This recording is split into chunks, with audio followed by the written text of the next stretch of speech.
do you have the, What's up, Bob? you got the deck teed up? Yeah. Okay. Yeah, let's get started. Desktop 2.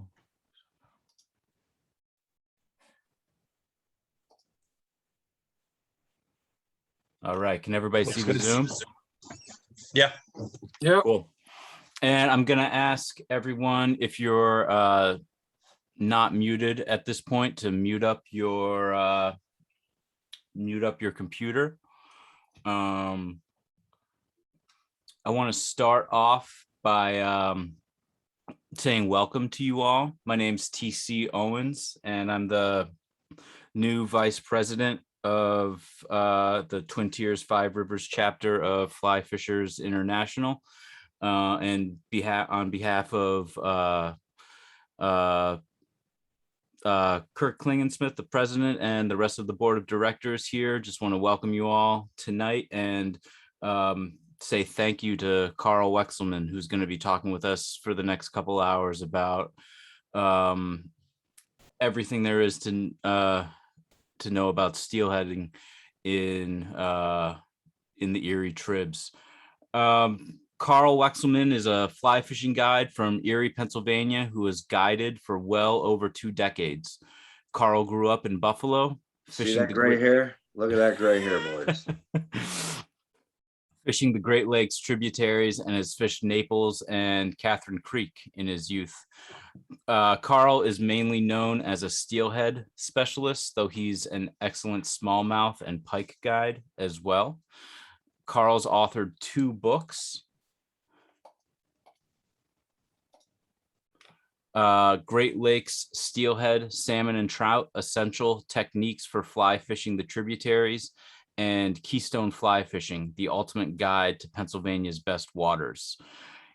He's a contributing writer for the Erie Times News and has published articles in Pritchard's got it. Yeah.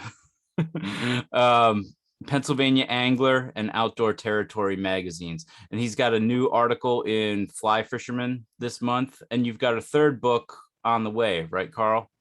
Yeah. I just completed a new article for Fly Fisherman magazine this past summer. It was heavily researched. It deals with the decline and some of the returns of steelhead and some of the Pennsylvania tributaries, a real serious decline in steelhead returns on Michigan tributaries. I interviewed Michigan biologists. I interviewed Pennsylvania biologists. I interviewed fishermen. I think people that have been fishing for decades, and they have decades of experience, on the water experience. What a lot of people I don't think understand is a lot of these biologists don't really fish. They're in charge of our management, our fisheries management, but they're not on the water every day. They're usually booked up in an office. They'll do survey crew studies and things like that. But I think the best information you can get on what's going on with our tributaries is from fishermen that have been doing it for decades. And, the glory days of the early 2000s seem to be beyond us. And the returns into the Pennsylvania tributaries have certainly declined. Now, the state of Pennsylvania stocks approximately 1 million steelhead smolts into our tributary systems alone. So we're putting more fish into our tributary systems that migrate out into Lake Erie than New York State, than Ohio, or Canada. Canada's management is really all about sustainable wild fisheries like the Grand River on southern Ontario. And they manage for wild populations, protecting wild fish. I'll be the first to admit that our steelhead fishery is an artificially created fishery. It's maintained through smolt stockings. But what I think is occurring, especially in years like this year past, is stocking practices have changed in Pennsylvania, where they're actually stocking steelhead much higher up on the tributary systems. instead of mid tributary or low tributary. And that's really because of a biologist in Michigan, his name is Paul Seebach. And their program was to stock the smolts up real high in the tributary.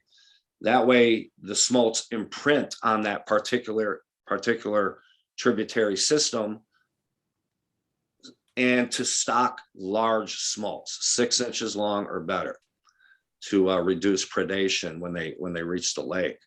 What's occurred here in Erie is that they've stocked the smolts up higher in the tributary, and they're certainly stocking larger smolts. But my hypothesis, our theories about what's occurred is when we have a low water spring like we did for the last couple of years, very low water tributaries, very, very low water this spring, very low water that last spring. So when they're stocking them 18 miles up on Elk Creek, are they getting back to the lake in that low water? Because we have actually shale bottom substrate tributaries. They're not like cold water rivers that you see up in Michigan. So stocking up high might not be working in Pennsylvania, whereas it might be working in Michigan. It really all depends on, the water quality. Our shale bottom tributaries here really suffer from high water, not high water temperatures, not actual high water. So in the spring, not only do you need water flow going on the Lake Erie to get a run of steelhead up in the spring and the fall, you need high water events to actually flush these fish back out in the Lake Erie. And I think TC, you mentioned that you're going to be fishing the Cattaraugus. Well, the Cattaraugus returns have really kind of plummeted in the fall too. And there's one particular reason why that's occurred. It's occurred because Cattaraugus Creek is no longer getting Pennsylvania straight steelhead. It's really kind of simple. So our theory is, if the Cattaraugus is in the fall is not getting our straight steelhead, then our fish are not getting back out to lake. So I also did some research on, I got from the Lake Ontario Trout and Salmon Association up on Ontario Tribs. They use a pen rearing stocking program where the smolts are raised by the New York State DEC, and they are put into very large pens where they try to acclimate them to the river system. They feed them for an additional 30 to 40 days before they're released. So they're larger, so that when they release them, you're going to have much less predation, but you're still going to have imprinting on that tributary system. So there's a lot of variable factors in that article. I found a lot of the research I did was really, really fascinating. So if you get a chance, check it out. Awesome. Thank you so much, Karl. And Karl, where can folks pick up your books? Is there a place that isn't Amazon that we can support you and not Jeff Bezos at the same time? You can find them at your local Barnes and Noble, I think. The Keystone Fly Fishing was a very, very successful book.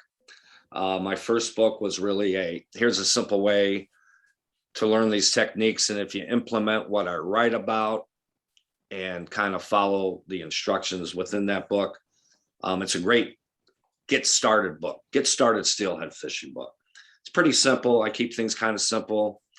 I think some people get a little too complicated about how to go about catching fish. It's really not that hard. And what I'm going to talk about today is how to make your steelhead trips successful by adjusting the daily water condition changes. Cool. And you're going to start, before you jump into that, you're going to do a little tying for us, right? Yeah, I'm going to do a little tying. I came up with a fly a long time ago, and it's an emerald shiner pattern. In Lake Erie, the most prevalent bait fish species that we have is an emerald shiner. Do we have alewife? Yes, we have alewife. Do we have smelt? Yes, we have smelt. We also have invasive gobies and darter species in the lake. but the most prevalent bait fish species on Lake Erie are emerald shiners. So I want a fly that's, as a guide, I don't want to spend 15, 20 minutes tying up a real fancy articulated fly that a guy throws up in the tree on his third cast of the morning. So your good guide flies are quick, easy, and effective. And these actually work very well for stream trout too. So I got like a standard little precious emerald shiner, and then I got a creek minnow precious. They're both pretty much tied the same way.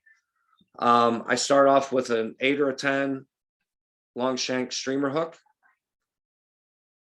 I'm going to move this down a little bit so you can see the vise. And before I want to do that, I want to stick a bead on it. I like using beads. I don't think it's like an attractor. It might be a little bit of an attractor, but a bead to me helps get that fly down in the water. And a bead gives that fly a jigging action. It's like a lead-headed jig head right there. So when you strip it, it'll dart up and then it'll fall down, nose down. Strip it, darts up, falls down, nose down. So if you wanted to, you could also wrap a little bit of lead on here and shove it up into that bead, which will actually give it more of a yo-yo, a little bit more of a yo-yo action through the water. So an 8, a 6, or a 10, I generally use 8s and 10s because when I'm fishing off the beaches, when we'll talk about fishing off the beaches coming up, when I'm fishing off the beaches, what happens on Lake Erie in the fall is the young of the year emerald shiners move inshore off the big lake into the fall. And if you have any experience fishing the beaches on the south shore of Lake Erie, you can see all these hundreds, literally thousands of young of the year emerald shiners darting all around these beach fronts. And they kind of tend to accumulate near tributary mouths. And before the steelhead are running, they're on the feed bag before they run. So a little emerald shiner, anywhere from 1.5 to 2.5 inches, is a good young of the year sized imitation. I've already tied some larger emerald shiners that I've caught fish off the beach with already this year. I usually tie them up to about 3 inches, maybe 3.5 inches, which would be more of an adult emerald. But one thing I've learned off these beaches, especially when the water's clear, a smaller pattern will actually catch you more fish than a larger pattern. So 8 or 10 streamer hooks, 6 if you want to go big. Got that bead on there. If you want to do 2 or 3 wraps of lead, you can shove it up in that bead. That works too. And I'll just attach the thread behind the bead. Cut it off right behind here. What I'll do here, guys, is I'm going to flip that hook upside down. So I'm going to tie the belly in here first. I'm going to angle it down a little bit. I angle that hook down just a little bit so that bead is snug up on the eye of the hook, right? So I mostly use fin nor raccoon when I'm tying a little precious streamer. In fact, when I'm tying a lot of my streamers, I use fin nor raccoon. You can buy the fin nor raccoon in virtually any fly tying store, or you can use synthetics. Synthetics work too. Stuff like this. There's a gentleman out your way that does some beautiful custom tying, or dyeing, not tying. Well, he does tying too. He's a very good fly tyer also, but he actually custom dyes raccoon fur in various deer hairs and other fly tying material. And he's custom dyed really nice, beautiful tan colored raccoon. That's more of a creek minnow type of imitation. White fin nor raccoon. And I like a kind of tannish or a darker olive for the back of the fly. But first thing we're going to tie is we're going to tie the belly.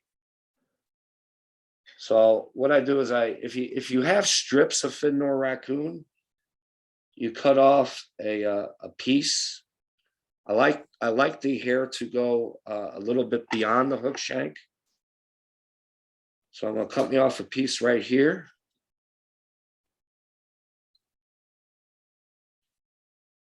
Little piece like this. What I'll do is I'll grab the hair in the back and get rid of these. Let me bring this up a little bit. Get rid of all these guard hairs. So what I'll do is I'll wet my finger and pull out. See how that pulled out some of that fuzzy stuff? Pulled out some of that fuzzy stuff. I'll manipulate that to about the length that I want it. I'll lay it up on that hook shank. Comes out about an inch and a half beyond the bend of the hook. So I think that looks real good. So then I'm going to take that piece. I'm going to wet the end of it. When I wet it, I get a much better straight scissors cut on it.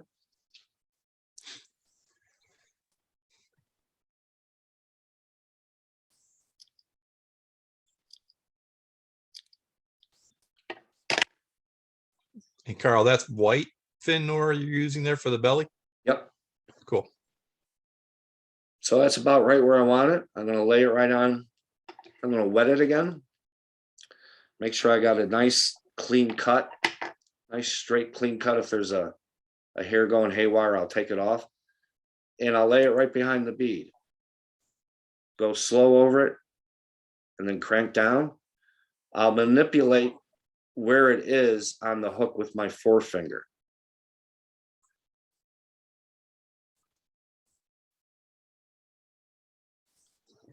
And I'm using red thread here. You can use different color threads, but you know, I'm kind of thinking, oh, use red thread for the throat. It imitates gills. Whether that's true or the fish saying, "Ooh, there's a gills on that little minnow, I'm going to eat it." I don't think they think that way, but I've always used red thread just because you think it looks like gills, but does it really matter if it looks like gills? I don't know, but that's what I use. I use red thread. So I want to make sure my hook point comes up through the middle of this hair. Sometimes I'll actually take the fly off of the vise, and I'll lift up the hair and replace it so that I make sure I have the hair evenly spaced around the hook shank. See how it's evenly spaced? I'm going to put it right back in my vise. I'm going to wrap it some more, make sure it's on there good.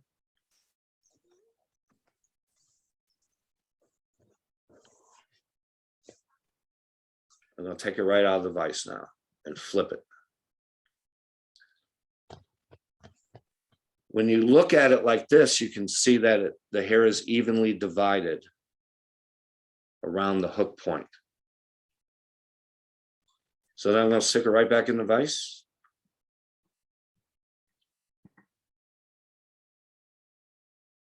Pretty simple and easy, right? Okay, now you got to add a little flash to this. I like Mirage Flashaboo, works really good. But you don't have to have Mirage Flashaboo to catch fish. I'll really use whatever I got laying in my fly tying drawers. If I've got Crystal Flash, I'll use Crystal Flash. If I have other flash material, I'll use that. But I got a lot of Mirage Flashaboo left, so I'm gonna cut me off about 8 to 10 strands of Mirage Flashaboo. And I'm also going to wet this. I like to wet my material before I put it down on the hook shank. Cut that off. Make that nice and even. Right behind the bead. If you can actually shove some of that material into the bead, or if you leave it a little long towards the bead, as you work towards the head of the bead, it'll shove some of that material actually into the bead. Can you see that okay, guys? Yep. So I'm going to snip off the Mirage Flashaboo about right here, right about the same length as the underbelly.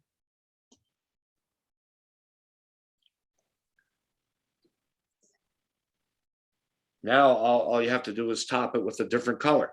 Lots of people tie a lot of variations of this fly, but the simplest tie that I'm tying for you today is actually probably one of the most effective. You could go white, blue, and then olive over the top of the blue. I've actually, when I'm tying larger little precious, I'll actually add a little marabou tail before I go through these steps. Sometimes I'll actually wrap the entire shank with lead wire, tie in a little marabou tail, then take my Flashaboo, and after putting a little head cement along the shank of the hook, after I ran thread over it, I'll take the Flashaboo, and that's going to be like my tinsel body that I'll wrap that Flashaboo around that lead wired shank. And that gives a much more heavier fly in case you're fishing rough surf, or if you're fishing riffles up in the creeks or the tributaries, the fly will get down a little bit more. So I'm basically tying what I would call a young of the year emerald shiner that moves in short in the fall that the fish are eating before they run the streams. So on top of that, you want to use some olive colored fin nor raccoon.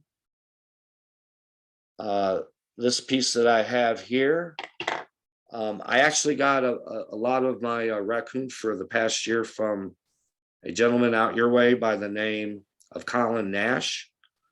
I highly recommend you look up Colin Nash on Facebook. He does all this beautiful custom dyeing. Anyway, so an olive, a darker olive, a lighter olive, or a tannish olive color all imitate emerald shiners. And if you watch emerald shiners off the beach, they're almost like steelhead off the beach. People don't understand this, but fish kind of have chameleon characteristics in them, especially trout species, where they actually will change colors to blend into their environment. On our shale bottom creeks around here, Cattaraugus Creek or Elk Creek, some of our steelhead, I call them yellowbacks. They actually have a light yellow back. They don't have that classic dark back with a chrome belly. You know, why are they that color? Well, I think they're taking on these very light characteristics to blend into their environment.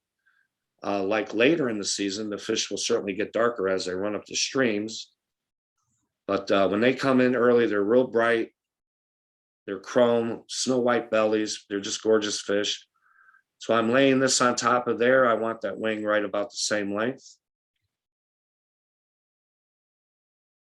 Once again, I'm going to hold the back end, wet my fingers, and try to pull out some of those guard hairs.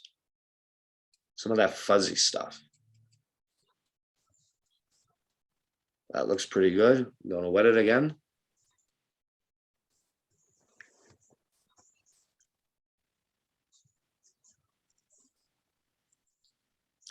Place it back up here. That looks about right there. Wetting it also makes your scissors cut much better when you cut it. So the hair fibers don't like splay all over the place. I'm going to give that another little bit of a trim. Wet it down again. Nice even trim. That should be about right. Bring it behind the bead. I'm gonna go around slow once or twice. This is where I make sure I like the length. I like the length of that right there. And I'm looking to make sure I don't have too much hair over the top of the bead. I'm gonna crank this down a couple times, working forward.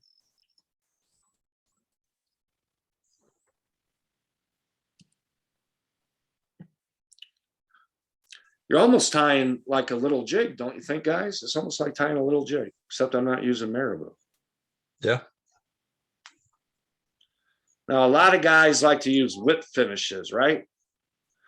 Well, if I'm going to use a whip finish, that gives me an extra step.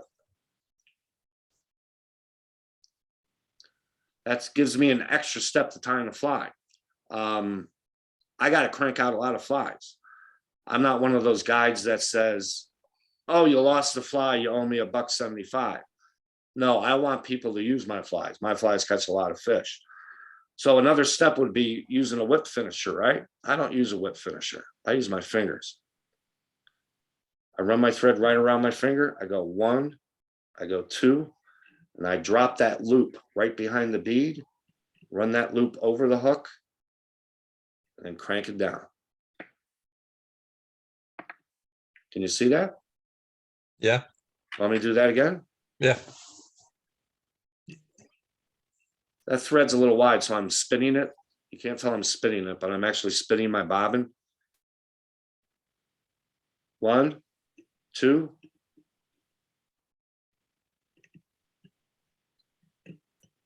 Pull it down tight. Show you again. Here's my forefinger. 1, 2.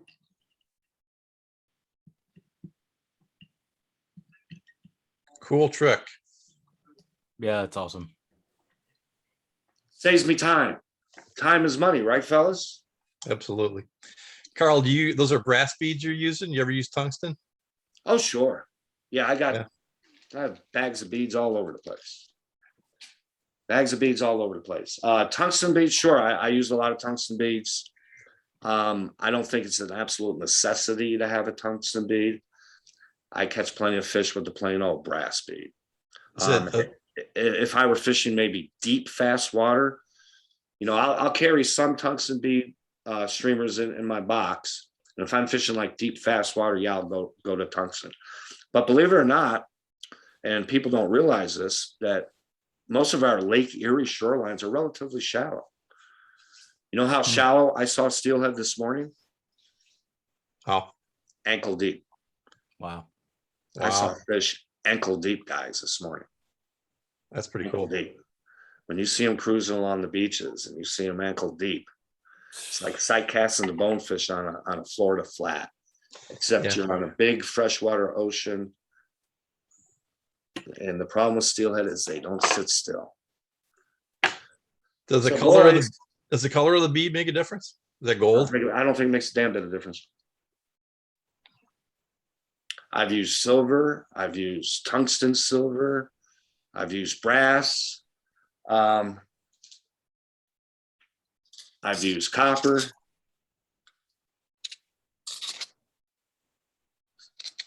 My device is kind of in the way here. Yeah, we could see it. We could see it. Yeah.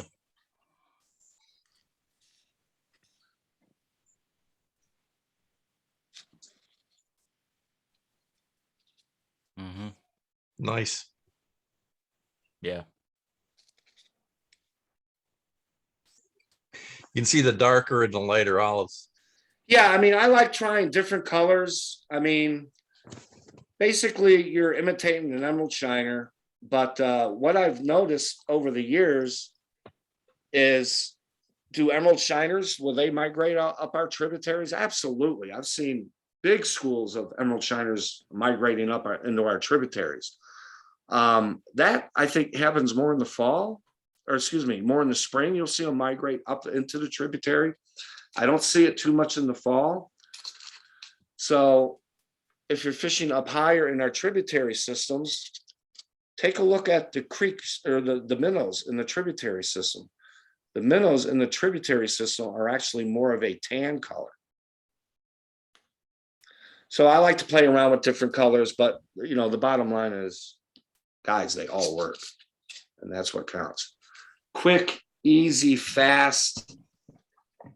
I'm not the most, I'm not the speediest fly tyer in the world. So I need something that I can crank out left and right that I know is going to catch fish. Carl, Dave's wondering how many you can crank out in a half hour. Oh, I don't know. I don't want to count because then I'll feel bad about not counting as net. Listen, I'm not trying as fast as a lot of my friends, I'll tell you that. But what did that take me? 5 minutes, maybe? Yeah. I mean, if I wanted to, I go boom, boom, boom, boom, boom, boom, boom. But 5-minute fly, Yep. that catches fish. And this will catch, I mean, it's very simplistic. It's very simplistic. Some of, you know, some good art is very simplistic. And I'm one of those, you know, hey, keep it simple, stupid kind of guys. Yeah. Hey, I love tying articulated flies. I love tying reverse bucktail, pike and muskie flies. But when I'm cranking out stuff that I need for work, I need it to be 1 step, 2 step, 3 step, boom, I'm done. When you start adding all these other steps, you accumulate a lot of time in your tying process. So, you know, tying little tiny bead head, black bead head stones. I mean, for me, it takes much longer to tie those little tiny flies than it does something like this. So I tie them, but if I could tie a fly that catches fish with only 3 or 4 steps in creating that fly, and I know it's going to work when I throw it out there, then I think that's pretty good accomplishment. Keep it simple, stupid sometimes, fellas. Carl, could you use craft fur? Yes. Yeah. In fact, I think this is craft fur right here, fellas. Yeah. Thanks. Excuse me, Carl, do you ever use particular attractor colors, chartreuse, or? Yes, I think I mentioned that. I like throwing in some blue. I like throwing in some blue. You can actually fish a blue wing, but I like going a white belly. Run your flash material on top of the hook shank. Throw in a little blue, light colored blue, and then throw in olive over that. I've also tied some all blue top wing, all white belly wing. And I think they see that maybe a little bit better in dirty water conditions. I think they see that a little bit better. A lot of the, you know, us fly fishermen, number one, we really need to get rid of that snobby stigma, because spin fishermen are steelheaders too, right? So sometimes I'll watch what spin fishermen are doing.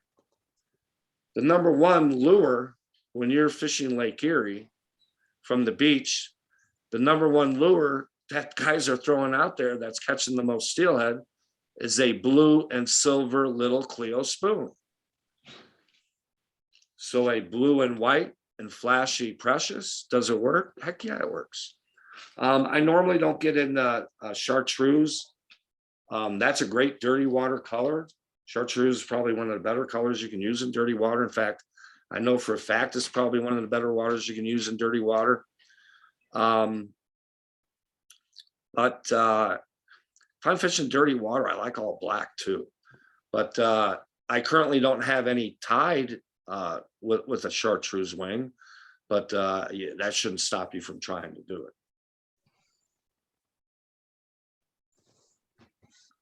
Hi, George. Hey, Bob. Hey, Vince. Where did Tim go? Dave is gone already. Dave dumped me real quick. Dave's still there. Oh, is Dave here? I don't see Dave, but that's okay. Hi, Dave. Hey, Hey, you got the Carl. headphones on. That looks cool. Hey, Carl, what is your preferred presentation style on these from the beach as well as on the streams? Well, I'll get into some beach slides, and as soon as I get into some beach slides, I'll talk to you about that. Perfect. Thank you. Any other questions for Carl about the Little Precious before we we move on. This has been really awesome, Carl. It's a great pattern. Thanks. Anything else? Nope. All right, cool. Well, thanks for that, Carl. I'm gonna make a couple formal announcements real quick, and then we'll get back into it. And apologies if you can hear my child in the background. So welcome everybody. Once again, fall is here, and as Carl was saying, fall fishing is underway, and we're thrilled to have you here tonight, Carl. So for the rest of the presentation, we recommend that you set up side-by-side speaker view. Please remember to keep your mic muted, and feel free to unmute when you have a question to ask, or you can also drop it in the chat, and Bob Carlson and I will pass them to Carl.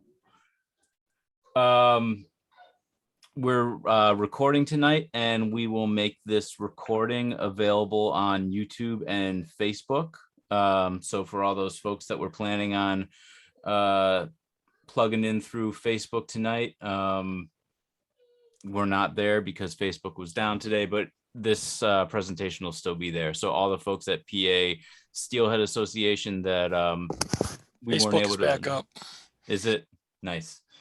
I'm not going to try to play with it now.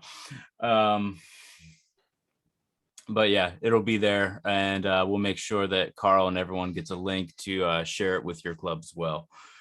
For those of you that are new to the club tonight, we are in the Finger Lakes region.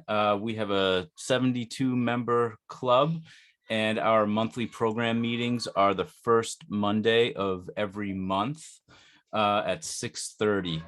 Tonight is a virtual meeting, but we're planning on hybrid meetings as well when it makes sense. And we are also considering some fall fishing outings together. So stay tuned for more information on that stuff. And in order to stay plugged in, you can follow us on Facebook.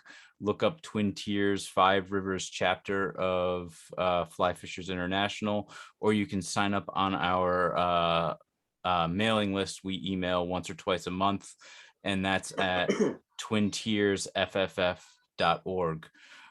You can also, at either of those pages, make a donation to the club, help us pay for these great speakers that we have, that we're able to bring at no cost to you all. So, a lot of different ways to support the club over the year, through raffles and auctions, and also just a straight up donation.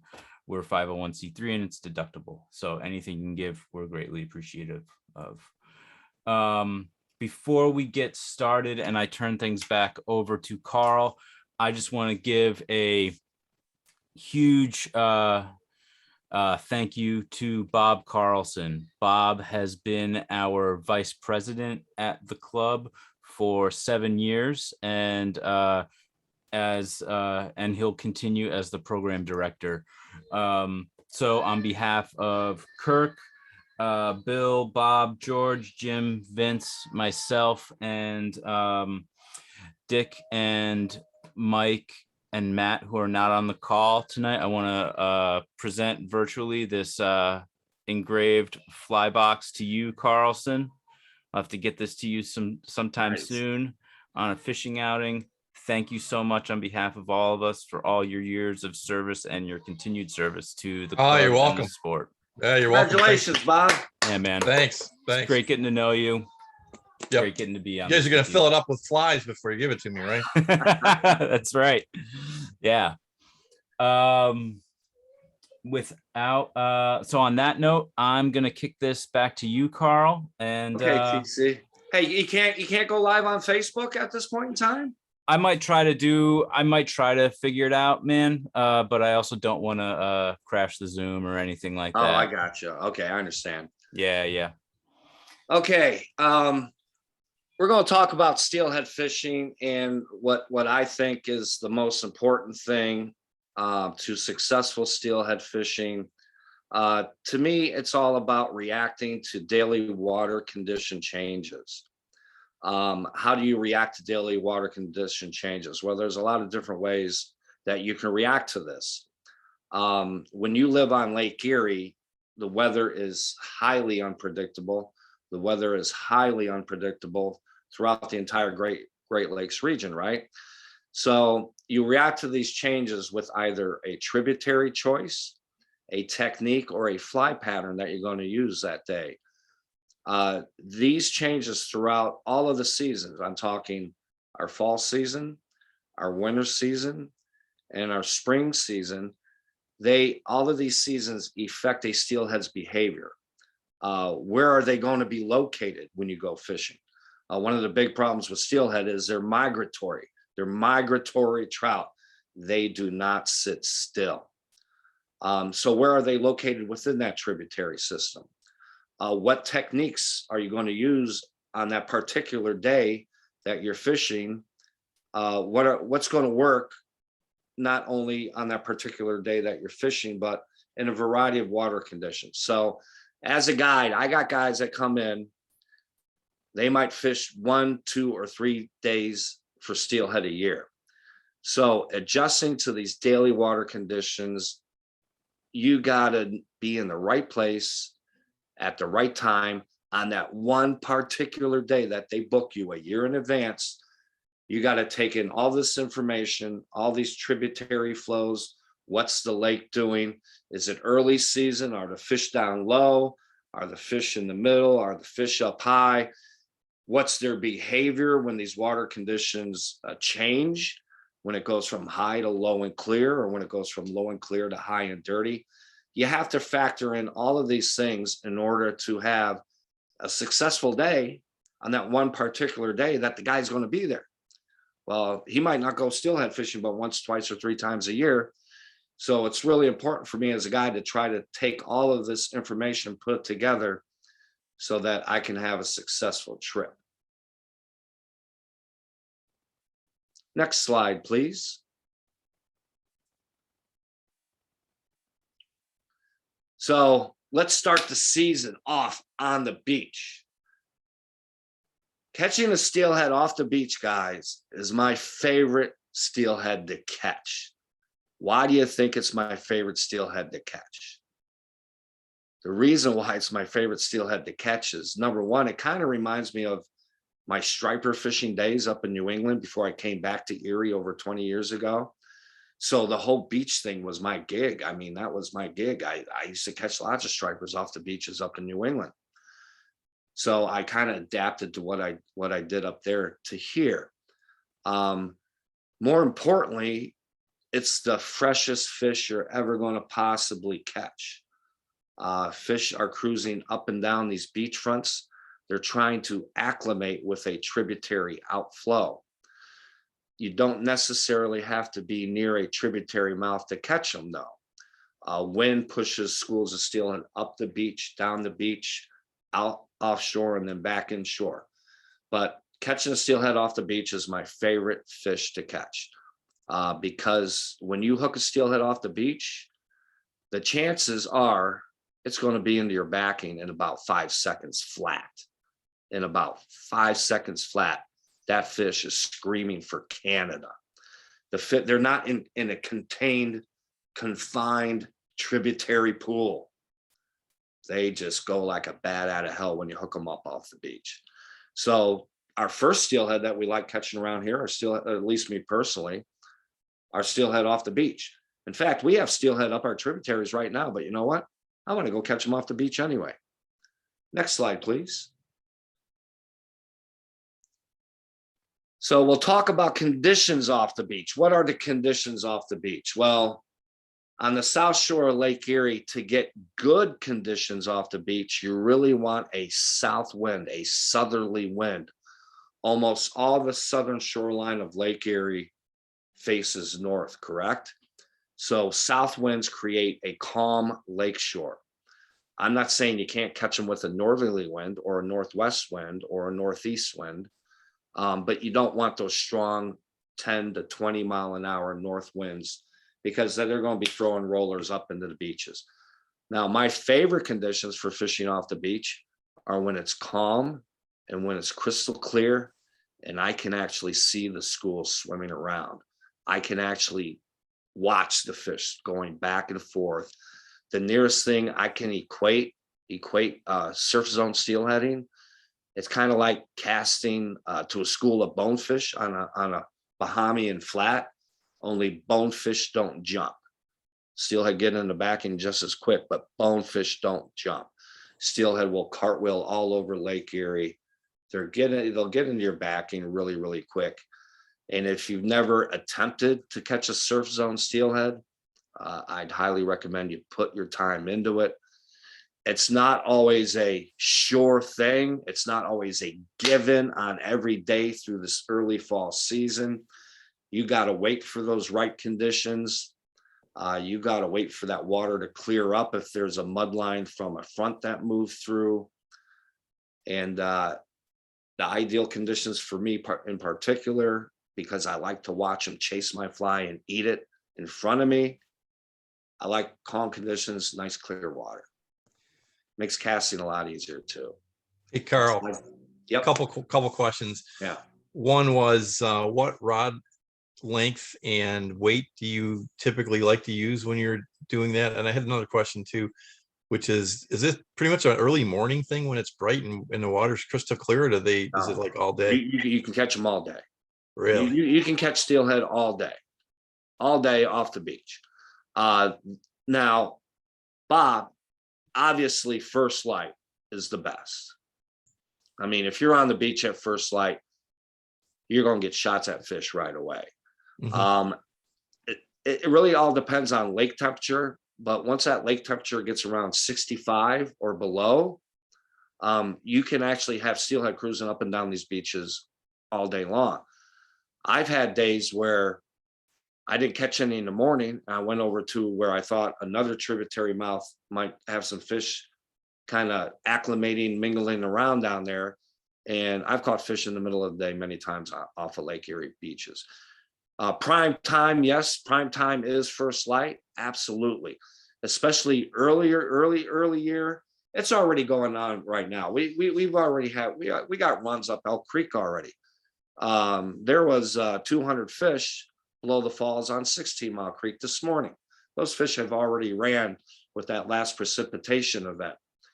So what happens on a lot of our tributaries, especially our shale bottom tributaries, is our runoff happens really quick and they drop and they go low and clear.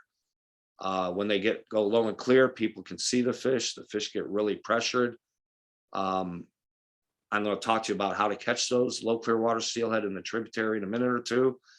But I actually will hit the beach, hit the tributary for that 1 or 2 day period where you have high water on the drop, and then I jump right back on the beach in the early season. It all depends what's going on. I got a 20-foot Carolina JVX. I'll run my boat up and down all these beaches. Believe it or not, sometimes they're harder to catch from a boat. I'd rather catch them from shore. I think the boat spooks them, especially in bright sun and clear water. It's much harder to approach the fish than wading is. But because I'm running the boat up and down all these tributaries along the entire shoreline, I'll see how many fish are out in the lake. And once we get a precipitation event, I know exactly how many fish are going to run that particular tributary. So if I find a big concentration of steelhead on the lake and a nearby tributary has a high water event, I know exactly which tributary is going to get the biggest run of steelhead. Next slide, please. Rough surf conditions. You think you can catch steelhead in rough surf conditions? Look at that. Look at that big front coming in. This is the wife of a good friend of mine who hiked down in the middle of the day down to Little Godfrey Run. Godfrey Run is a very small spring-fed tributary that feeds Lake Erie. The stream itself is nursery water. It's off limits, but you can fish the beach. And Paul and Melanie went down there in the middle of the day once, 2 3-foot breakers hitting the beach. I mean, big weather moving in. Well, that big weather moving in brought those fish inshore because they knew that there was going to be a precipitation event and those fish would be able to run that tributary. So even though I personally love that clear, calm, what I think is ideal sight, I mean, I want to sight fish to them. I want to watch a school coming down the beach. I want to throw that fly out in front of them. I want to go strip, watch 2 or 3 come off the pack, chase it and eat it right in front of my face. But steelhead will also stack up off the beach when they big low pressure systems coming in, and they're like almost any other wild creature that like has a feel, like white-tailed deer have a feel for what the weather's going to do, like they're going to feed heavily before a big snowstorm comes in. Well, when you have a nice big low pressure system coming in, the steelhead are going to stack up on these tributary mouths, whether the lake is calm or whether it's rough, before they run up the tributary. So yeah, rough surf, you can catch them in. You can catch them in pretty dirty surf too. It changes every day. The cool thing about what we do as steelheaders is our fishing changes every day. Our locations change every day. I rarely fish the same tributary for more than 1 or 2 or 3 days in a row. Next slide, please. So you guys know who that is? That's Jessica Callahan. She came up and fished the beach with me a couple of years ago. This is what I would call good conditions. You can see that we got some low breakers coming in, but we also have that nice, clean, clear water. There's times when those fish will be swimming in ankle deep water, like I saw this morning. So if you've never tried surf zone steelheading, give it a shot. Is it more challenging than casting or fishing in a small enclosed tributary pool? Yeah, it's a lot more challenging. A couple of quick pointers to know: you don't have to be right at a tributary mouth to catch steelhead off the beach. Wind pushes steelhead down the beach to the west, or wind pushes steelhead down the beach to the east. If you have a northeast wind, let's say I'm fishing the mouth of 20 Mile Creek. Well, we have a northeast wind and it's blowing, number one, it's blowing the tributary outflow to the west, right? It's an east wind coming into the lakeshore.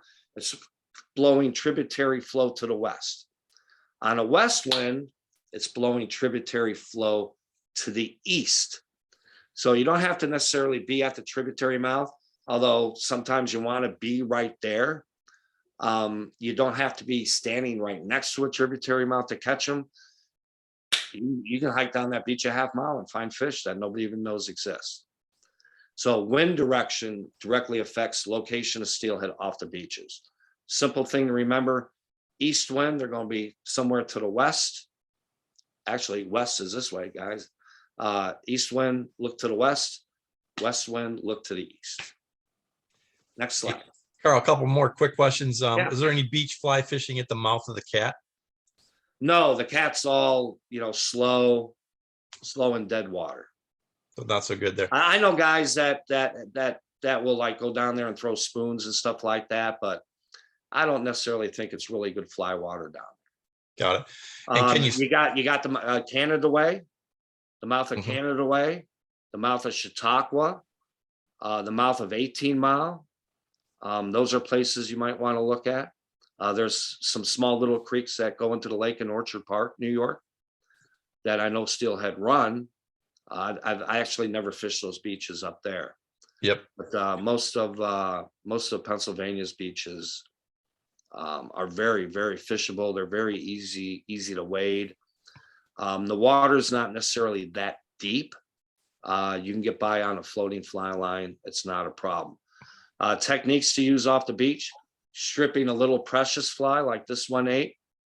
I like very short, sharp strips when I'm stripping in the streamer off the beach. I don't like those real long pulls. I like a short, shoot, make that minnow dart through the water.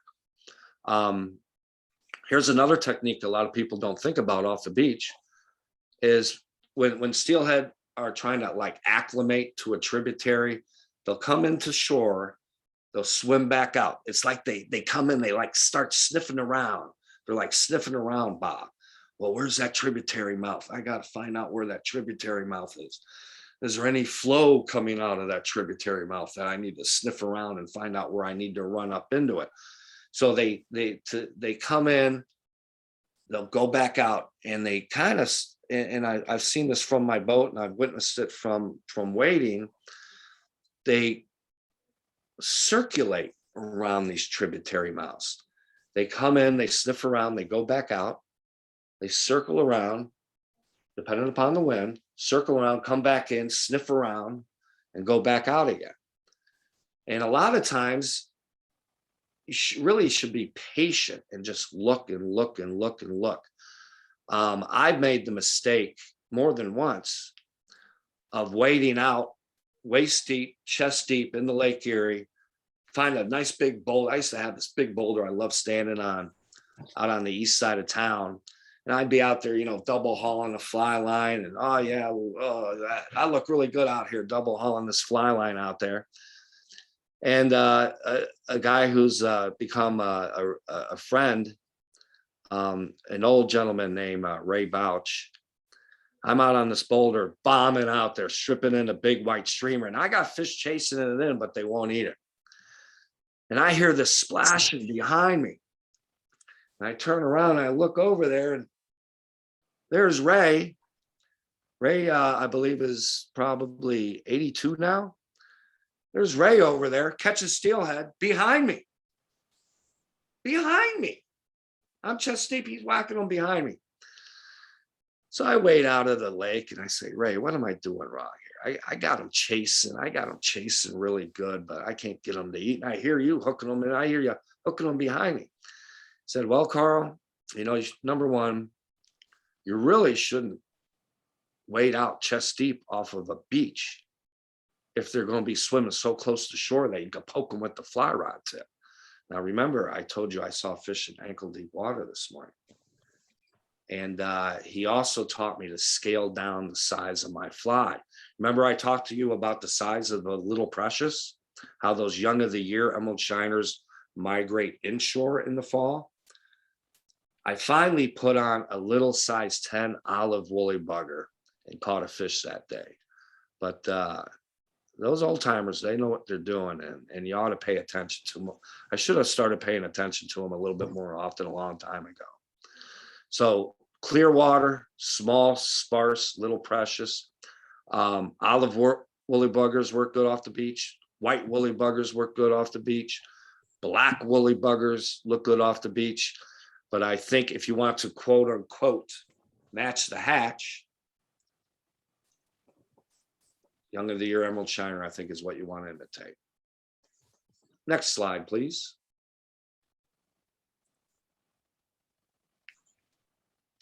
Okay, so we had a precipitation event, right? And some fish moved up into the creeks, up into the rivers, up into the streams. And what happens after a precipitation event? Well, that water drops and goes low and clear. This is a couple of weeks ago. Very low clear water. You're looking at large predatory fish in a very low clear water tributary. How do I adjust to this with my technique? Well, me personally, I want to watch one chase a streamer and eat it, right? So I'm going to get upstream and across from those fish. I'm going to cast down and across towards them. I'm going to let that little precious sink in front of them. And I'm going to go strip, strip, strip, strip, short little sharp strips. The most important thing to do when you're doing this is watch the behavior of the fish. The fish will tell you how to catch them. If I got a couple fish chasing that fly in, that's great behavior. That's the behavior I want to witness. Now, if I throw my fly in there and the fish scatter and then form up again, or if I throw my fly in there and they move away from it, well, you got to do something different.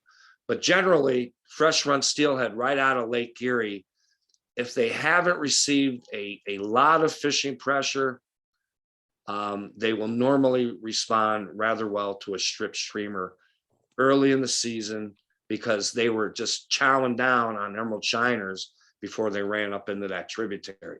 But now that they're in that tributary, the water's dropped like a rock. The water drops like a rock early in the fall before we have steady precipitation events. The water's dropped like a rock. You can't get them to chase a streamer. The fish are skittish, but they're in a holding position, right? They're in a holding position. So here's, you know, I think Kirk called this agile steelhead techniques. And there's nothing agile about watching me fall in half these. I've fallen in the creek in half these slides that I'm going to show you here. But this is probably one of the quote unquote agile techniques you can use. I call it the most unobtrusive presentation you can make to low clear water steelhead. How do you think you catch those fish? Well, I'm going to tell you how to catch those fish. This technique, and all trout fishermen know it, but a lot of people don't realize that it works for lake run steelhead. Get behind them and fish a dry fly dropper. Get behind that pot of fish and fish a dry fly dropper. Watch what the fish's behavior is. I'll tell you exactly what their behavior is. If you throw an indicator on those fish or a couple of split shot go bloop bloop on those fish, or you're stripping a big fly by them and they're scooting away from it, that's very negative behavior. That's very dour behavior. That's behavior that tells me these fish have probably been fished over, but I can almost guarantee you that nobody, no fly fisherman in Erie County, unless they know me or unless they've read some of my I've written about this in Fly Fisherman magazine. The best way to catch low clear water steelhead that are basically, you know what they are, is they're stuck in the tributary hole now. They're stuck there. Water's low and clear. They're stuck. Will they migrate up the riffles and low water? Sure, of course they are. But you get a high water event, the fish run, water drops like a rock. They gang up in these slower moving pools in the lower sections of these tributaries. How do you catch that fish? Throw an indicator on them, they're going to spook. Maybe they don't want to hit a streamer, even though that's probably the first technique I'm going to use, just because I love to watch them chase and eat a streamer. To me, that's the funnest way to catch them. They still have those predatory instincts intact from the lake.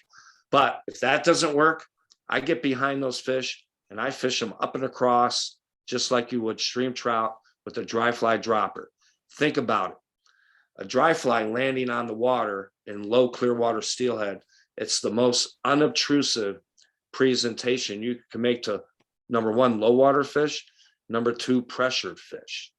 And that's actually one of the more important things, pressured fish. How do you catch these pressured fish, these low water steelhead? The dry fly dropper makes uncatchable steelhead using other techniques. It makes them catchable. So the dry fly I normally use is a yellow stimulator because it lands so softly on top of the water. That yellow stimulator lands so softly on top of the water. Here's where you have to be precise. I'll run 3X to my dry fly, and this is maybe one of the few times that I'll use fluorocarbon. I'll run a fluorocarbon dropper off the bend of the hook of that dry fly, and I'll use a little itty bitty tiny little beadhead flashback pheasant tail, or a little tiny beadhead black nymph, little tiny beadhead stonefly nymph. I'm talking, believe it or not, steelhead will eat 18s, guys. Steelhead will eat 16s. Don't think that they won't. You know, everybody thinks steelhead, well, you got to use a 2-aught hook to catch a steelhead. No, steelhead will eat tiny flies. They're like any other stream trout in that sense that when they're in low clear water, you got to finesse these fish. Here's your agile technique right here. You got to finesse them. You got to use a dry fly because a dry fly won't spook them. And you got to use a dropper. A little tiny dropper nymph is my favorite. Last year, I actually was guiding, and I had one day where I fished a precious under a dry fly, guys. A precious under a dry fly. It works. Trust me, I do this a lot. So I come around behind these fish, cast up and across, use a reach cast so you don't line the fish, lay that dry fly up at the top of the pot of the fish, and just let it drift down through them. Here's where you have to be really precise. You have to be precise with the depth of your dropper. This is a very small tributary pool from a couple of weeks ago. I got to thank my friend Chris for sending me this picture. And this is not your typical steelhead pool, but this shows what I'm talking about because you can see the fish. Generally, our pools are going to be anywhere from 2 to 4 to 6 feet deep. What you want to do is see how deep those fish are. This is the most important part. How long is your dropper set off from your dry fly? How deep are you setting that nymph underneath that dry fly? Are those fish suspended in the water column? Steelhead on Pennsylvania and New York tributaries, and I've seen this happen on the Cattaraugus, especially in the big slow pools. I'll get up on the high bank and I'll look to see what they're doing. Steelhead on the South Shore of Lake Erie anyway, once they run a tributary, they actually will suspend in the water column, even in very slow moving current like this. The reason why I think they do it, especially early in the season, is because where is the current? The current is at the surface of the water. The current is not at the bottom of the water. They're not at the bottom of the pool. In the winter, they're going to be at the bottom of the pool. Hell yeah. But early fall, they will stack up in different area, different depths of that pool. A lot of them will come up very close to the surface because that's where the current is. They can intake oxygen. So be really precise with the depth of your dropper off of that dry fly. So that's how you kind of catch fish like that are virtually uncatchable. Next slide, please. Here's another extremely low water tributary, right? There's no water in that creek, but can you see those steelhead stacked in the back of it? This was last week. Can you see those steelhead stacked in the back of it? So we're walking up this one creek and we see a pot of fish and I'm like, oh, they're going to be really hard to catch. But me being me, I want to catch them on a streamer first. So I had my buddy Chris get up and across from him, way up and across from him, and had him throw a streamer down and across. Strip. Oh, you got a chaser, you got a chaser. Oh, he turned away from it at the last moment. If you're stripping a streamer, don't stop it. Keep it moving. Don't stop it. If you stop it, they'll turn away. So he had a couple of semi-interested fish that chased the streamer a little bit, but they didn't commit, right? So now I'm like, well, if they're not going to do that, Chris, come behind them, fish them dry fly dropper. This is actually a little bit of a deeper water pool here.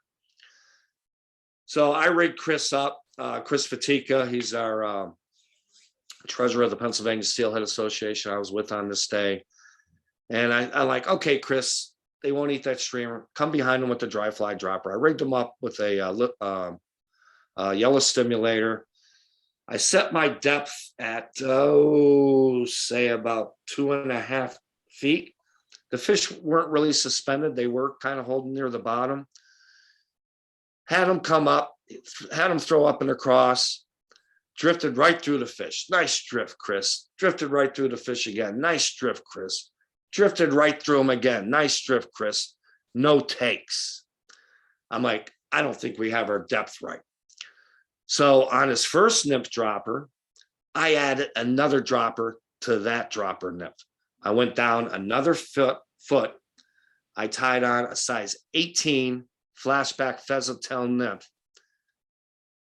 He hooked 3 fish immediately. Didn't land them, but he hooked 3 fish immediately after I made that depth change.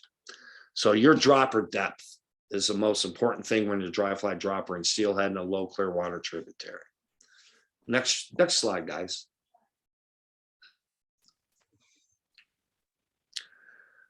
That's an example of the little bitty tiny nymph you want to use. That might be I think that's a little tiny pheasant tail.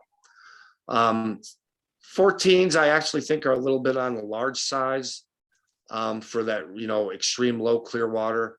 I'm normally going to fish 16s. If it's ultra clear water, sometimes I'll even go to an 18. The problem with going like super small and super thin on your tippet, I try to get by on 4X. Sometimes I'll go 5X, but your chances of landing steelhead on 5X are pretty much, it ain't going to be easy task. I much prefer to try to get by on 4X, and I think fluorocarbon's overrated, but that's one of the few times where I think fluorocarbons is almost a necessity. So if 4X fluorocarbon ain't getting them to eat, then I'll try 5X, but I don't think you're going to land very many steelhead on 5X, so I don't do it that often, and I don't do it very often when I'm guiding also. I mean, who wants to keep hooking fish and losing them, right? So I want to stick them in the net. So normally 4X fluoro usually works. Next slide, please. That's early fall fishing. Here's one thing that happens in the early fall that you have to take in consideration when making your tributary choice. We all want to fish high water on the drop, but this is just a couple weeks ago on Conneaut Creek in Ohio. What occurs in the early fall, especially over your first couple of precipitation events, is that the sediment that's built up over the summer needs to get flushed out of these tributaries before they can drop into fishable conditions. I think the CFS flow was 225 on this day. I'll talk a little bit more about CFS. If you want to, there's a couple of websites out there that give you what they think is quote unquote ideal CFS for fishing all the tributaries along Steelhead Alley. You can Google it. I'm driving over them every day, so I'm looking at the water every day. That's how I make my judgment. I certainly do use CFS as a, hey, let's go look at it, see what it looks like. But sometimes you think you got a good CFS and you go look at it and it's like this. So if you're fishing early in the fall, remember these tributaries need to flush the sediment out of them a couple of times before you start getting better water conditions. I actually thought it was going to fish that day, but it didn't. Next slide. Here's your typical CFS chart. Precipitation event happens on the 23rd, actually the 22nd, 23rd of September. Water shoots way up to 900 CFS and starts dropping. Generally, Conneaut anywhere from 225 down to maybe 125 is considered good water conditions on Conneaut Creek in Ohio. But I've caught steelhead on Conneaut Creek, Ohio. In fact, I caught quite a few steelhead in Conneaut Creek, Ohio, with a CFS of only 40. So there's your low water techniques that you got to use when the CFS is only 40. But yeah, if you guys are into those smartphone applications, I basically, because I'm driving over them every day, I basically look for a precipitation event as it starts to drop. When the best steelhead fishing in the actual tributaries will always occur on high on the drop conditions. Low and clear is tough to fish, but now you know how to catch those low and clear water fish, right? I always want to fish high on the drop. 18 to 24 inches of visibility I like. Our tributaries aren't like the Salmon River. They're not big rivers. They're not like Michigan rivers. They're relatively shallow bottom shale substrate creeks for the most part. So I always want to hit a tributary on the high on the drop. As soon as I'm getting a foot of visibility, 18 inches of visibility on the bigger tributaries, I think it's time to fish them. On the little tributaries, when you think about this, on the little tributaries actually fish good when they're dirty. Number one, it's a little tributary. Number two, these steelhead that run out of Lake Erie, they're in a smaller confined area. They're in a smaller confined space. So they're much more likely to see or fly on a little dirty water tributary than a big dirty water tributary. But high on the drop is normally the formula for successful fishing. What I do is I jump from tributary to tributary following high on the drop conditions. Next slide. Mid-fall conditions, good water conditions. I kind of like the way this water looks to it. It's still got a kind of yellowish stain. The water hasn't turned like that green color that everybody loves. This is like a day or two after a high water episode. So when I talk about high on the drop, you want a good volume of water, which allows fish passage up the tributary, but you don't want it dropping so low that the fish just get stuck in these pools.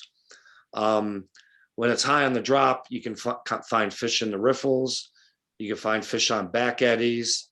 You can still find fish in the pools. But I think when this kind of water condition happens, virtually you can catch fish on virtually any technique. Obviously, I'm not going to be fishing a dry fly dropper when the water's like this, though. Next slide. This is what I would consider good mid-fall water conditions. You see those whitewater chutes? You see those whitewater sections there, guys? Steelhead hide underneath that stuff. They use that as overhead cover. And if you look on the left side of the slide, you can actually see the bottom. See how the bottom is very light colored over on the left, and how it's very dark in the middle there. And then there's a little ledge coming across the creek with another whitewater section and a smaller pool. A lot of guys will walk right by these whitewater chutes, plunge pools, pockets, little whitewater falls. These are all little pockets within pocket water in a riffle, darker green water.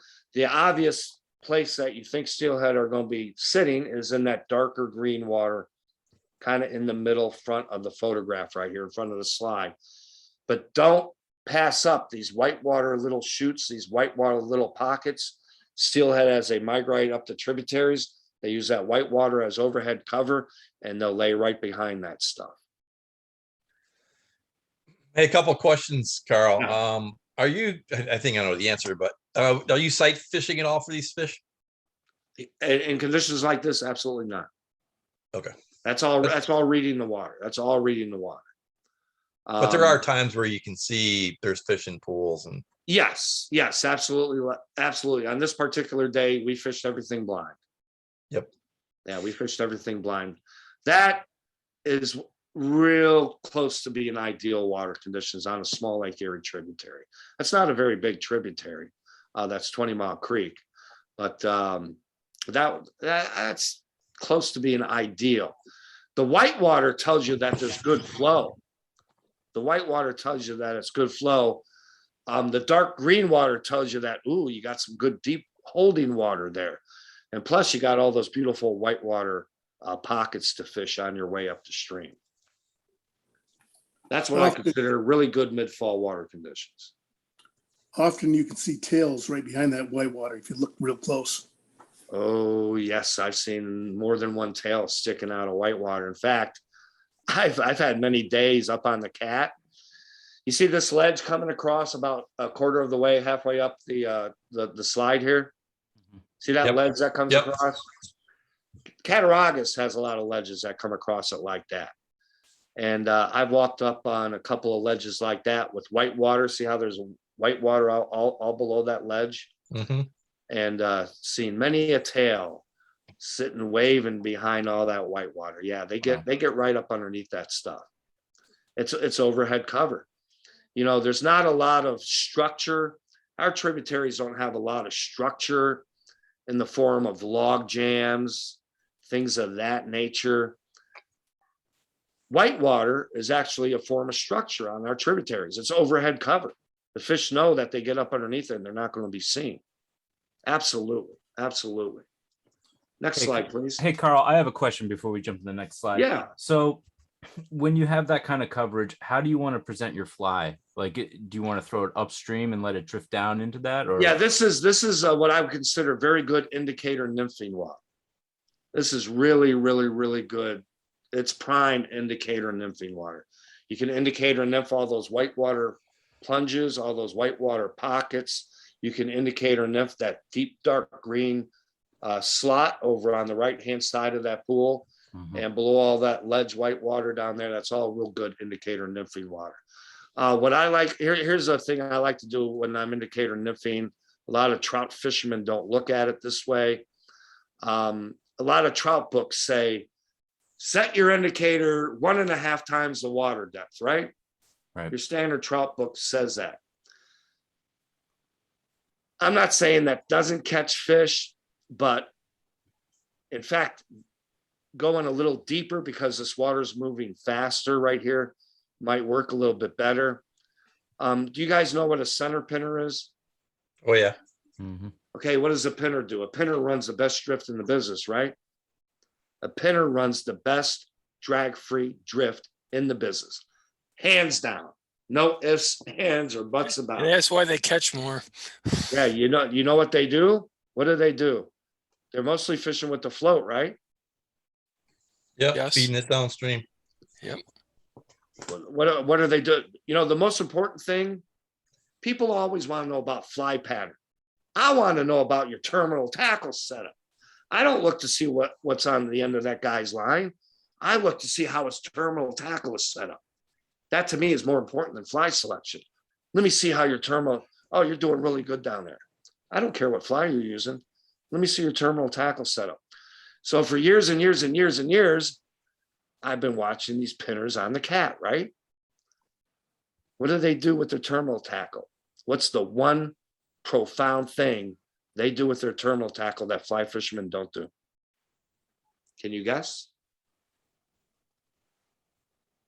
I'll tell you what it is. They stagger their shot. They stagger their shot. Why do they stagger their shot? Because they want a vertical 90-degree angle underneath that float. They stagger their shot. Stagger. Below the float. Yes. They stagger their shot. I've been staggering my shot for a long time. I got kind of tired of watching these pinners whack the hell out of steelhead up on the cat. So I started staggering shot underneath my indicators too.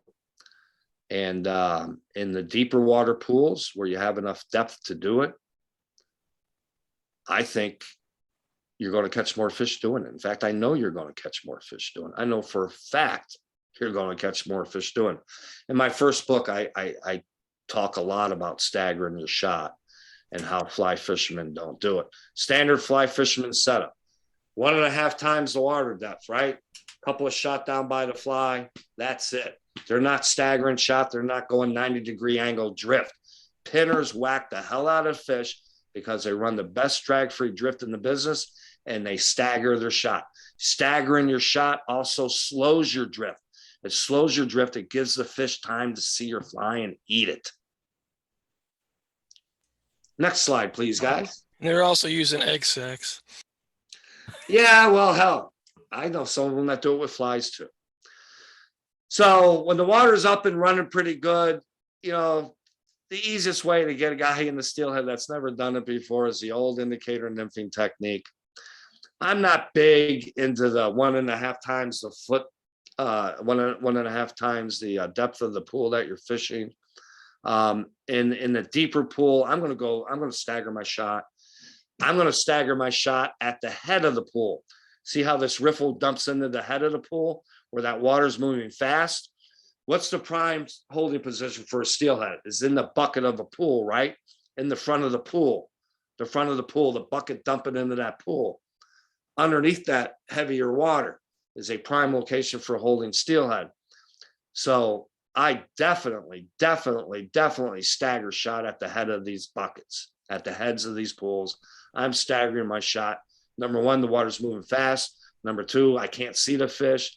Number three, I want that fly to go. I want my float to go vertical through the drift. I want my indicator to go vertical through the drift which is why I use a teardrop indicator when I'm fishing bigger holes instead of like a round indicator. I use teardrops because a teardrop tells me, number one, where the fly is, and tells me, number two, whether my fly is going 90 degrees. If you're using a teardrop indicator and the teardrop is pointing this way, that means your fly is this way, and that means you need to mend it that way. If a teardrop is pointing this way, here's the thin end of the teardrop, fat end of the teardrop right here. That means your fly is over here. That means you need to mend your line that way. So it's a real great learning tool too.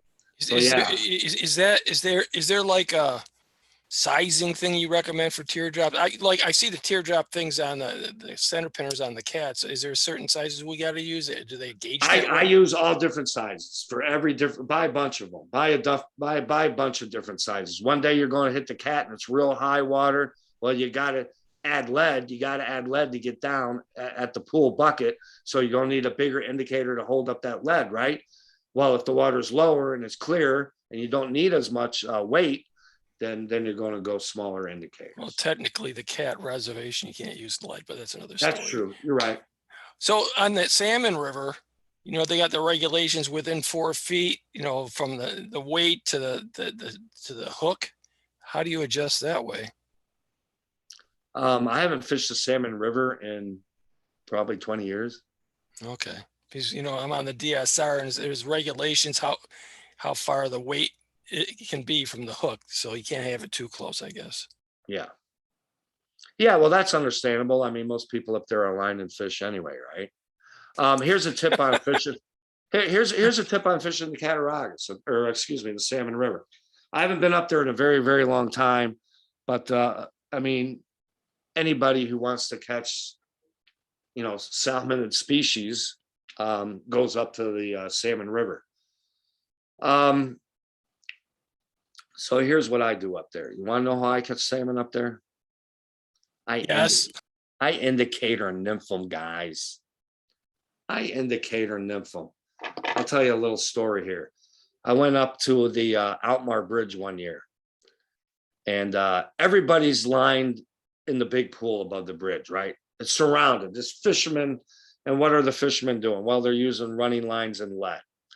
Whether they're lead or sinkers, or I know lead's banned, but especially on the res, but everybody's chucking and ducking, right? Running lines and lead, chucking and ducking in the hole, hooking fish in the ass, And listen, I'm not saying foul hooking doesn't occur on our tributaries. It does occur. I can get into that subject at another time, but they're foul hooking fish in the ass.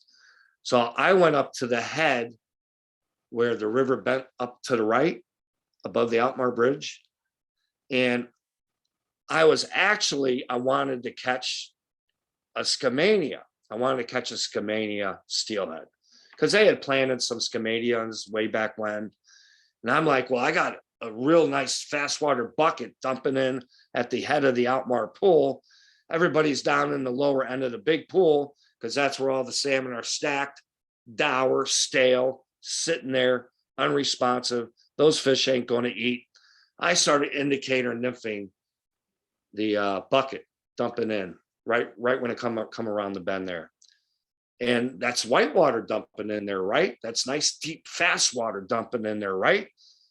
So I was using a cat gold nugget nymph. It's just a golden stonefly imitation.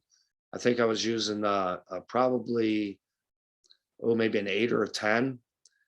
And I wanted to catch a Skamania steelhead. So I staggered my shot really well in that fast, heavy water. I couldn't see fish, but it's a likely holding spot for a Skamania steelhead, right? Started indicator nymphing, Doink! Thump, thump, thump, thump, thump. You know how many salmon I caught there? Indicator nymphing. And don't tell me that they weren't eating the fly, because they were dunking the hell out of that float, and all of the fish were just chowing that fly. They were all hooked in the corner of the mouth, and you'd stick them, that rod would go thump, thump, thump, the head shake, not the waggle, waggle, waggle, whack, thump, thump, thump, thump. Salmon eat nymphs. Don't let anybody tell you that they won't eat nymphs. They will eat a dead drift nymph up on the Salmon River. You know why? Because nobody else is freaking doing it. That's why. It works. I don't know if I wrote about that, but it works. Next slide, please. We're starting to get into late. It's still mid-October, late October. We're getting consistent water levels. Fish are now moving way up into the tributary systems. Maybe they're about halfway. Maybe they're 3/4 of the way up there. But they're starting to get spread out real good come late October, early November. I believe this will be probably early November. And the fish are, when you're farther away from the lake, obviously they're starting to get a little darker. They're starting to color up a little bit. And that's just a beautiful Lake Erie run steelhead trout right there. So the farther away from the lake, the more likely they're going to attain color. The closer to the lake, more likely they're going to be chrome. Next. Okay, now we're getting into late fall. So by late fall, we're starting to get consistent weekly or almost daily precipitation events. It's really weird what goes on around these Great Lakes tributaries, not just Lake Erie, but all the Great Lakes tributaries. I think almost all of our Great Lakes tributaries have suffered from low water for not just last year, not just the year before, but I think it's been going on for a while. I'm not going to get into any arguments about global warming, but global warming exists. If you don't think it exists, I'm outdoors every day, and I don't just get sunburn anymore. I get sun poisoning now. I don't just get sunburn. I get sun poisoning. My skin will blister up. So there's certainly a lot more radiation now. You got to remember that space is only 50 miles above the earth, right? So finally, we're getting lots of good precipitation events. Now the fish are moving up into the larger tributary systems. Now they start shooting into the smaller tributary systems. I like getting on a lot of these little smaller tributary systems when the water's right and when the water is high on the drop. These smaller streams, they do not fish good in low water. I like to fish them when it's high on the drop. You can see over to the left of the slide, you're just starting to get about a foot of visibility over there on the left. And we're all just indicator nymphing blind fishing these corner pools and things like that. So when you get constant precipitation events, the population starts spreading out farther. And it's a lot easier to have a good quality experience, away from people. When I fish myself, I don't worry about how many fish I catch. I just want to go catch fish where nobody else has caught them before.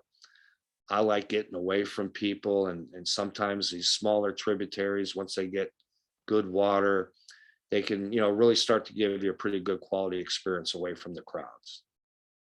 Next slide. Okay, here's ideal water conditions on a small tributary. Big high water. If you look on the left over here, there's some underwater little islands that actually have water all on top. Yeah, see these little clumps of grass, little clumps of islands. The water is real high. There's a little island right there. The water is real high. It's real it's dropping. You can see a lot of foam on top of the water. That means the water has volume. That means the water is moving. That means you want to get on the smaller tributaries. Real simple thing to remember. A lot of people don't do it because they like to go back where they caught steelhead in years past. When the big tributaries are high and dirty, get on the little ones. When the little ones are low and clear, get on the big ones. Next slide. And don't think you can't catch big fish up those little streams. you were talking about fly rods earlier, Bob. I mostly, when I fish these little streams, I'll fish, listen to this, I'm going to fish a 5 or 6 weight.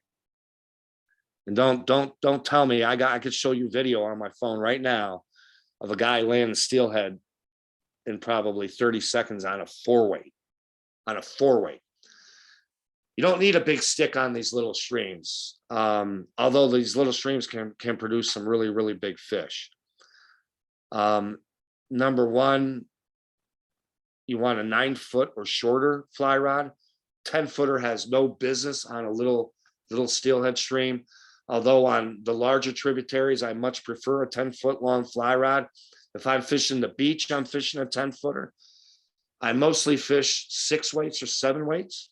I think a lot of guys that talk about steelhead fishing or go steelhead fishing, I think they overgun themselves. They overgun it. A lot of guys fish 8 weights. A lot of guys fish 9 weights. I mean, I catch a lot of big steelhead on a 7 weight on the Salmon River. When I get on these little creeks, I like fishing 5s. I like fishing 6s. And to me, it's just more fun. It's like being a kid on a little creek when you're a little boy. But now we're catching fish like that instead of 12-inch trout. Next slide. So even farther up from these tributaries, I think we're starting to get into either winter or early spring here. Once you get into the, streamers early in the year, right? I want to fish streamers early in the fall. Those fish are hardwired to eat bait fish. I want to fish a streamer. Once we get into late fall, winter, maybe early spring, a lot of people don't know this, but our steelhead on the south shore of Lake Erie, especially in Pennsylvania, they spawn early. Fish in Erie will hit gravel in November.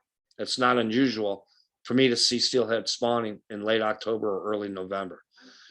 So streamers early, low clear water, nymphs underneath the dry, high on the drop water conditions later in the season.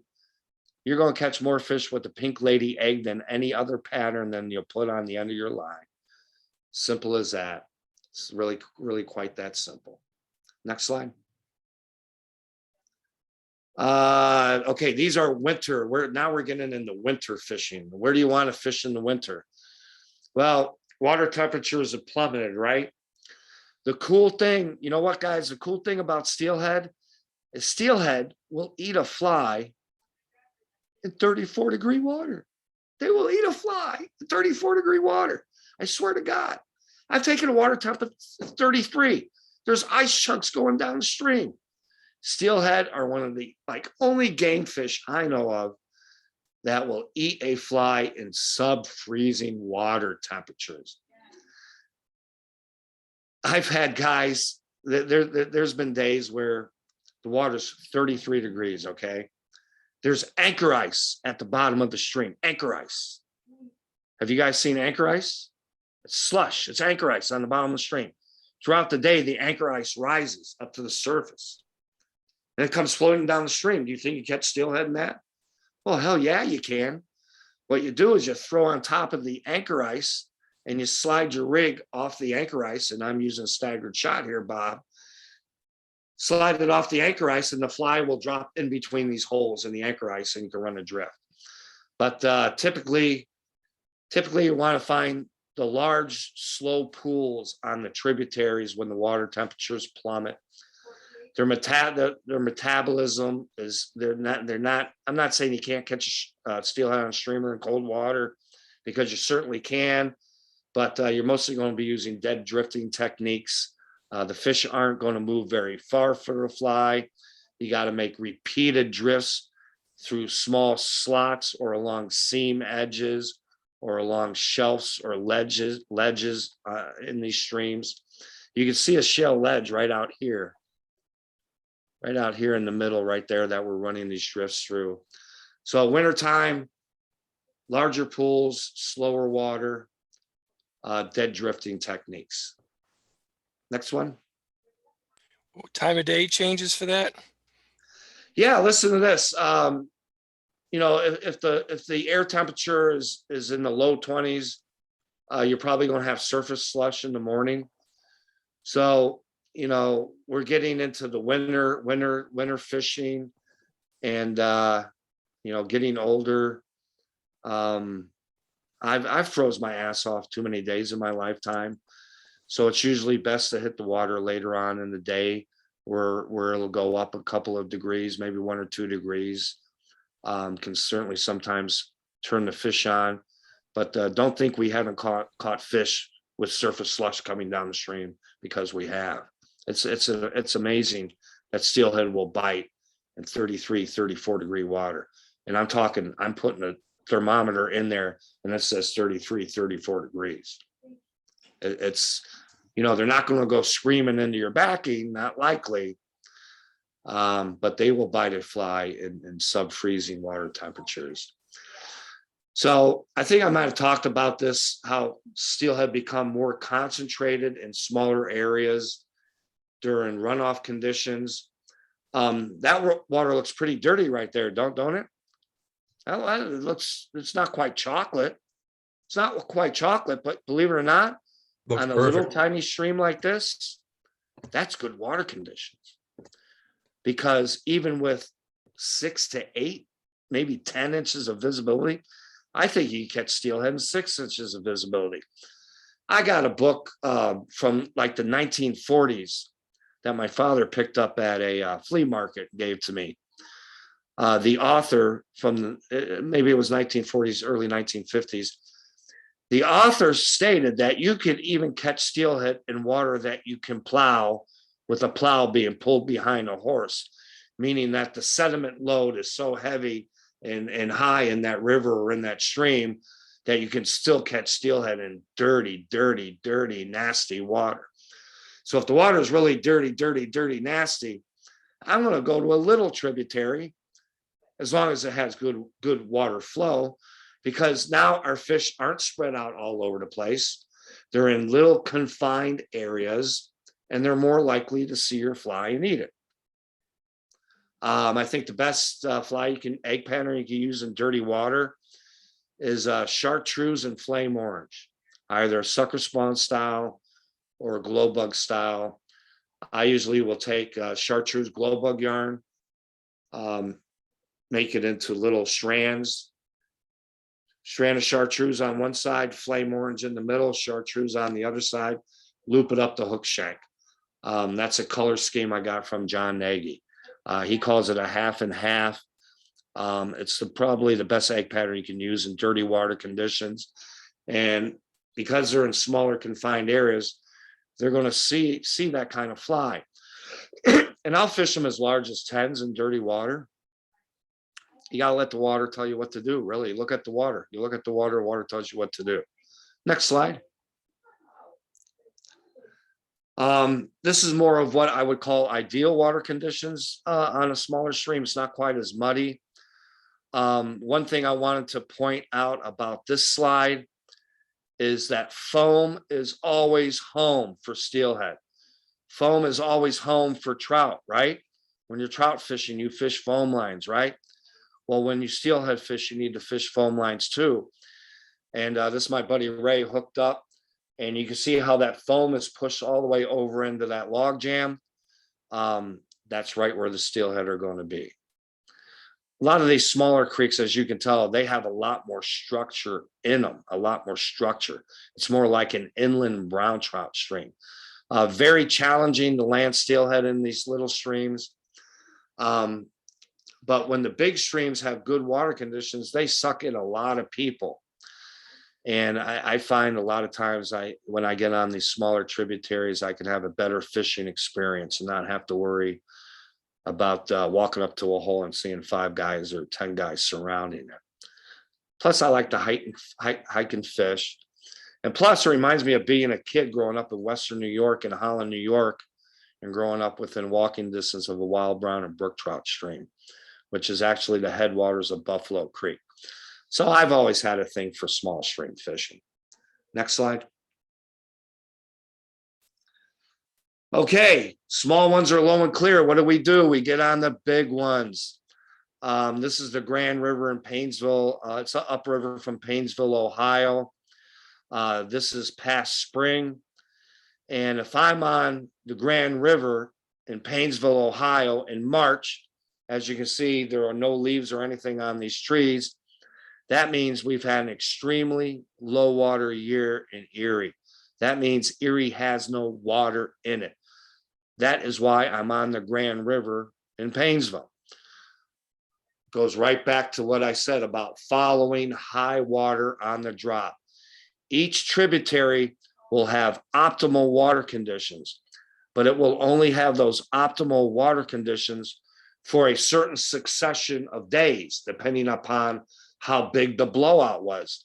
Some tributaries like the Grand River here, Conneaut in Ohio, they take a long time to run off because their watersheds go so far inland and it takes a long time for that sediment load to flush out.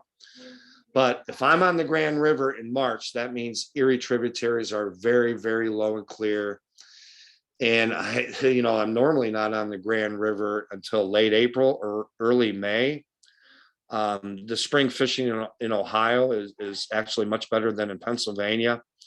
Ohio stocks a Manistee strain steelhead, which is more of a late winter spring run fish. It's more of a spring run fish. ODNR gets their eggs right from wild steelhead up on the Little Manistee River. There's a weir where they collect steelhead eggs, and they collect steelhead eggs from naturally reproducing wild steelhead. So it's almost like a different species of steelhead than our Pennsylvania. They call them mutts, but they're still a migratory trout, and a migratory rainbow trout that migrates, a rainbow trout that migrates out of a large body of water into a river is still considered a steelhead in my book, especially when they come out of the Great Lakes. But for most of my fishing, I'm doing most of my fishing in Ohio in the springtime. But for me to be on the Grand River at that time of the year tells you how bad our spring water conditions have been over the last couple of years, and shows you how wacky our weather patterns have been. When I was little, I remember when there was a real winter, a real spring, a real fall, you had an actual change of seasons. Now everything's so mixed up. We had 80-degree weather in March this past year. Absolutely crazy. Next slide.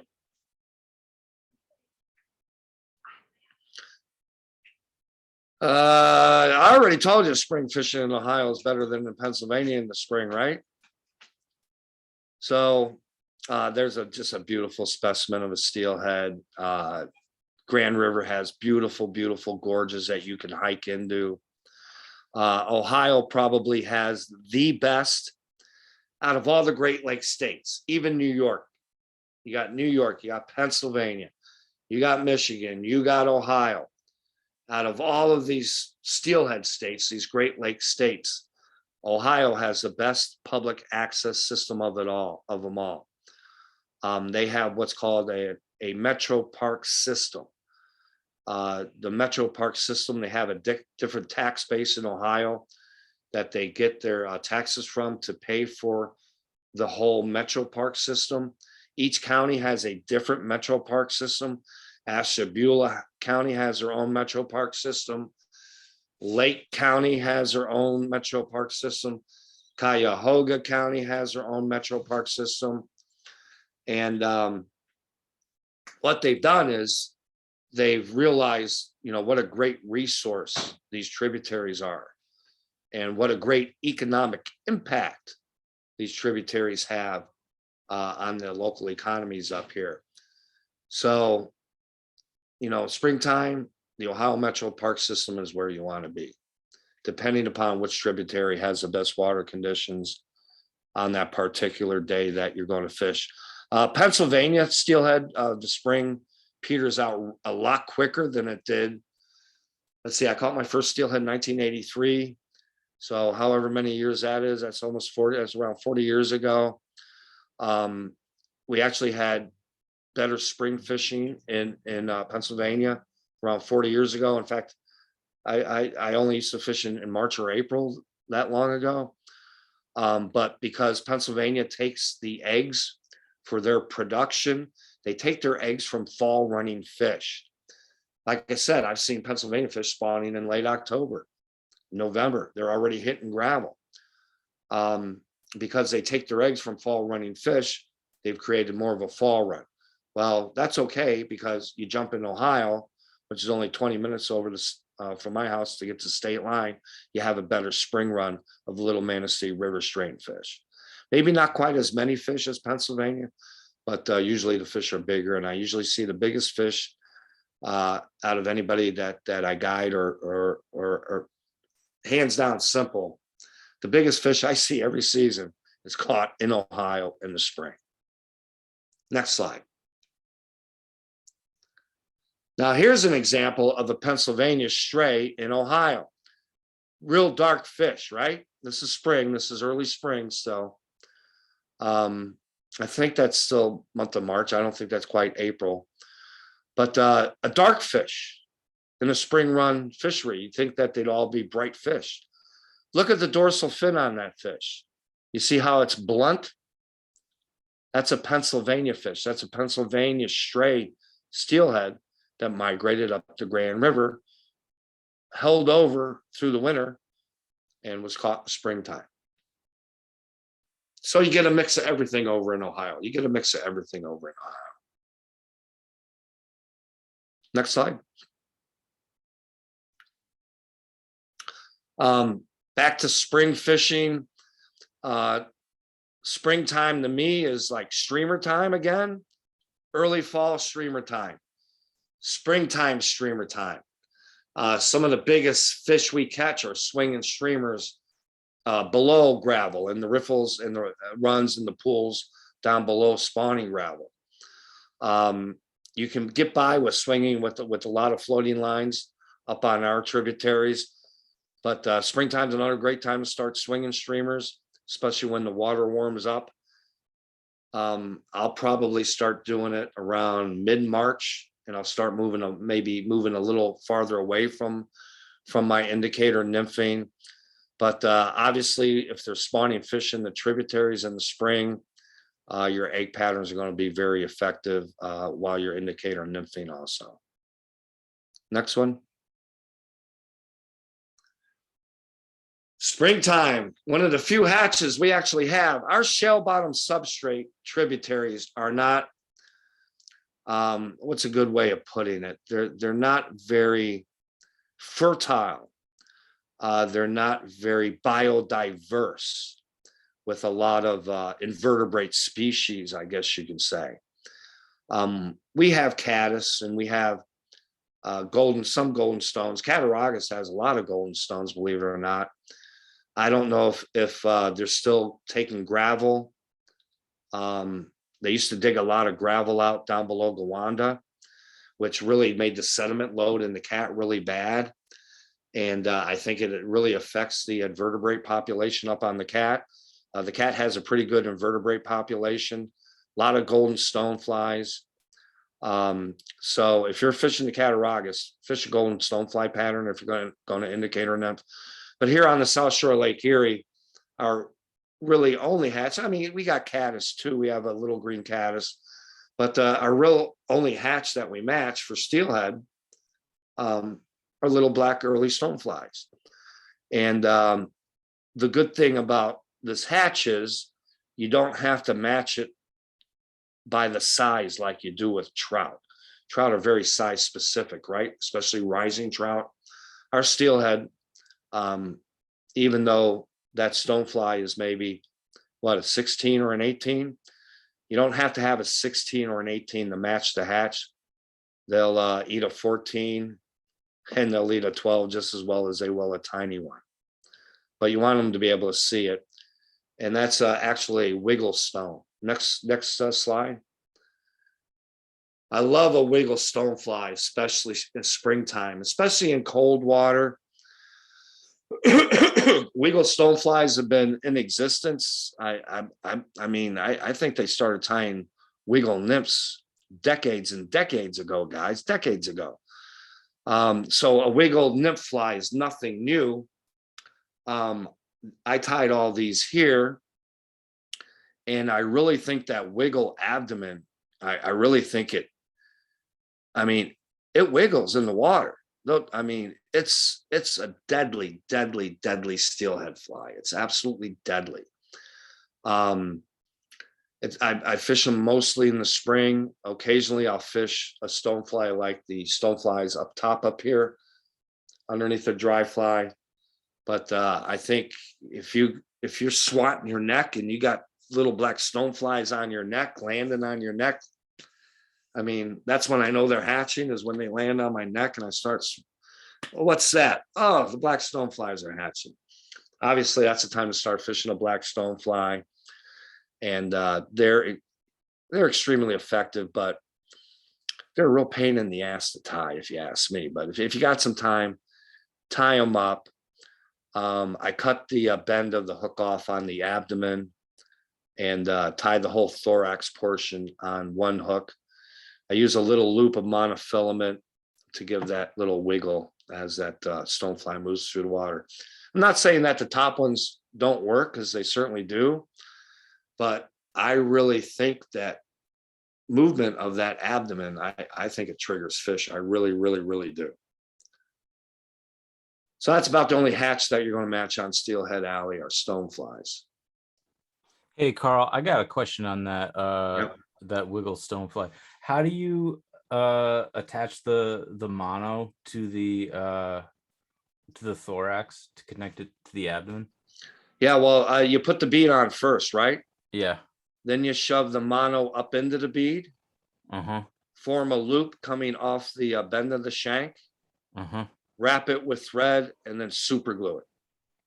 Gotcha. And you want that loop large enough that it'll wiggle, but small enough that it's kind of close to the thorax. You know, you don't want it hanging like way, like it fell off, like it's broken in half or something. I try to get that close to the thorax. And it's just a loop of monofilament tied down with thread and super glued to the shank before you form the actual thorax. Mm-hmm. So I'll tie up a bunch of those abdomens, and then I'll tie up the thoraxes if you're going to do a production style. And I'll throw you can see I got a strip of Flashback or something. flat flashaboo through the back of it. Whether that makes a difference, I don't know. And then you finish it with epoxy over the Yeah. top, is it? Yeah, I do epoxy the thorax. Yes, I do. Cool. Thanks. That's if I got time. Those ones take a long time. I want to go tie a little Precious. It's so quick. It works so good. These things are a real pain to tie, Yeah. but extremely, extremely effective. Okay, next one. Tiny little streams, man. Tiny little stream. Man, who did steelhead? He ain't gonna catch no steelhead out of stuff like that. Really?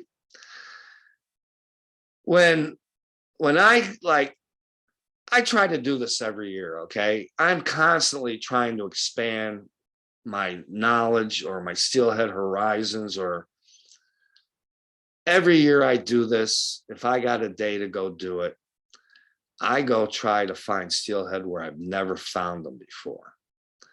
But I did it, you know, I still do it the old-fashioned way.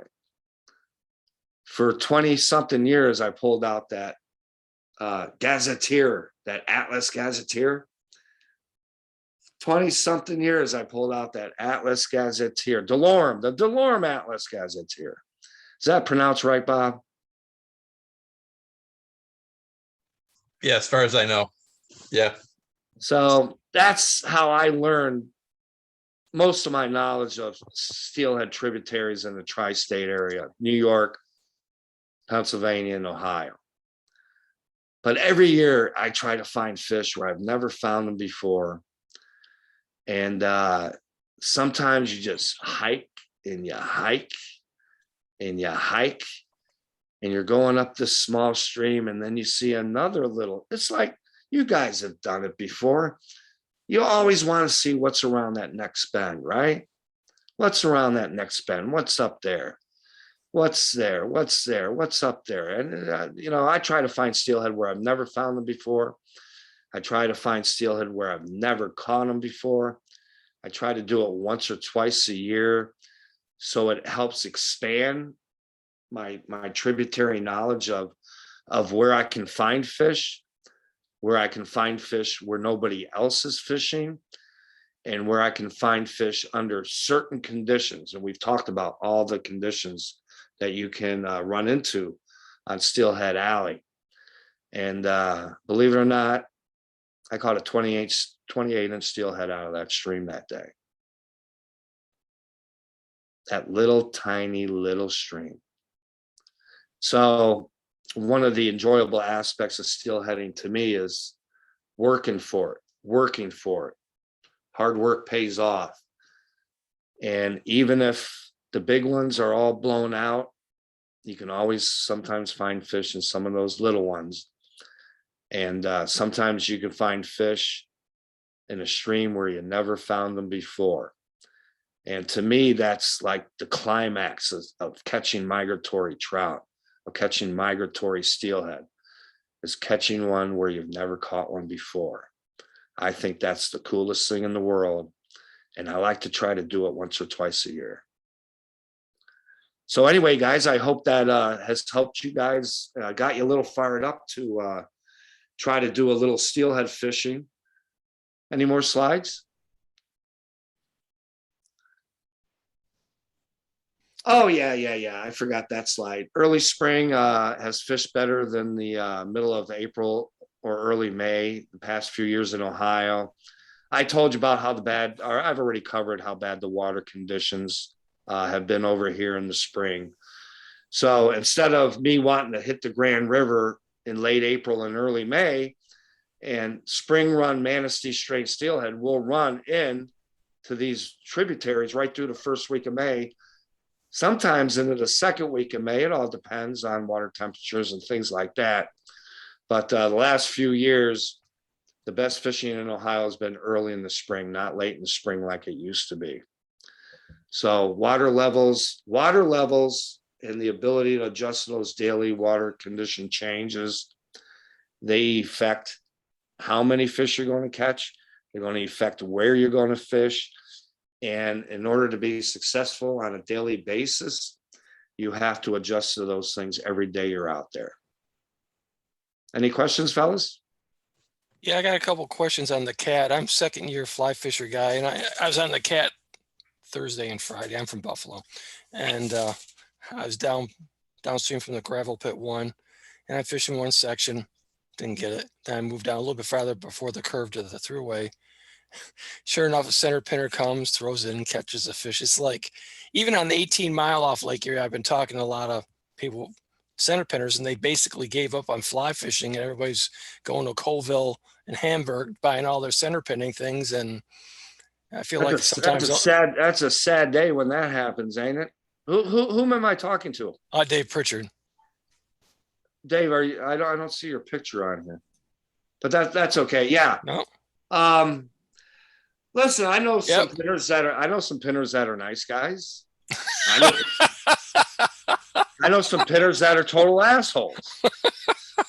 The thing I hate the most on the Cattaraugus is when a pinner runs adrift from 50 yards above you, runs your drift right down in front of you and whacks one. Yep. Happened to me Thursday. You know, we're all fishermen, okay? I think I mentioned a little bit about being a fly rod snob earlier. We're all fishermen, and you know, us as involved in the Pennsylvania Steelhead Association, I got friends that like to go to the wall at Walnut Creek and cast spoons. Do they catch fish? Hell yeah, they catch fish. I got guys that like to single leg finesse steelhead, where they got those little tiny salmon eggs and they're fishing a fill float. Same thing like a pinner, staggered shot. I know people that chum steelhead. Now that's something that really pisses me off, is when people chum steelhead. That should be banned. I think it's wrong. You know, is it harder to do with the fly? Hell yeah, it's harder to do with the fly rod. Isn't that why we do it? Is it more fun to do with the fly? Hell yeah, it's more fun to catch fish with the fly. especially if you tied it yourself. So on the cat, reservation or off reservation, where do you, I spent a lot of time on the reservation, so. Oh, reservations where you want to be early season, right? Yeah, I only, It's early season. You want to be on the res. Absolutely. yeah, it was it was pretty clear the day was down to 6 before the rain came in, but so I mean, Yeah, I get frustrated because I sit there, I see the center pairers, nailing them, and I'm sitting like I might get a bite, then I lose it. Well, I think what are they doing? I know some pinners that fish flies off of floats. Are they fishing with power bait? Are they fishing with spawn? I mean, does bait catch more fish than a fly? Is that the question you're asking? I'm not too sure what you're asking. I don't know. Words of encouragement, I guess, for the cat. Words of encouragement up on the cat. Fish a cat gold nugget nymph. It's in my first book. It's golden stonefly pattern. It's my favorite pattern early season up on the cat. When you're on the cat, do your own invertebrate sampling. I think I mentioned that there used to be a real big silt load coming down the cat because they used to dig a lot of gravel out of the riverbed down below Gowanda. So I know that silt load's not good for the invertebrate population, but do a little bit of invertebrate sampling yourself. Just start flipping over rocks on the Cattaraugus Creek. Start flipping them over. You're going to see stoneflies that big golden stones. You're going to see little golden stones. You're going to see big golden stones. If I'm up there, I'm probably going to, especially early in the year. I mean, yeah, I want to swing a streamer. It's still my favorite way to do it. But I've probably caught more fish up there on a cat gold nugget nymph, a golden stonefly nymph, than any other pattern. I'm talking early season, early season. I think you'll do a lot better fishing with egg patterns later on as the season goes. Thanks. Chris Larson, how are you? I don't know if he's here. I lost a bunch of pictures. I see Vince. I see Ken. I see Bob. I see Timmy. Go Bills, baby. There we go. Anything else, guys? One question on the chat: is there good beach fishing on Presque Isle? For steelhead, no.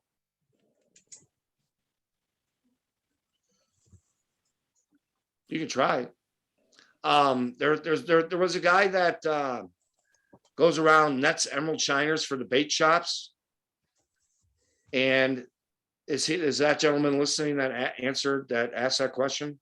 I don't think so. There was a guy that goes around nets emerald shiners for the bait shops.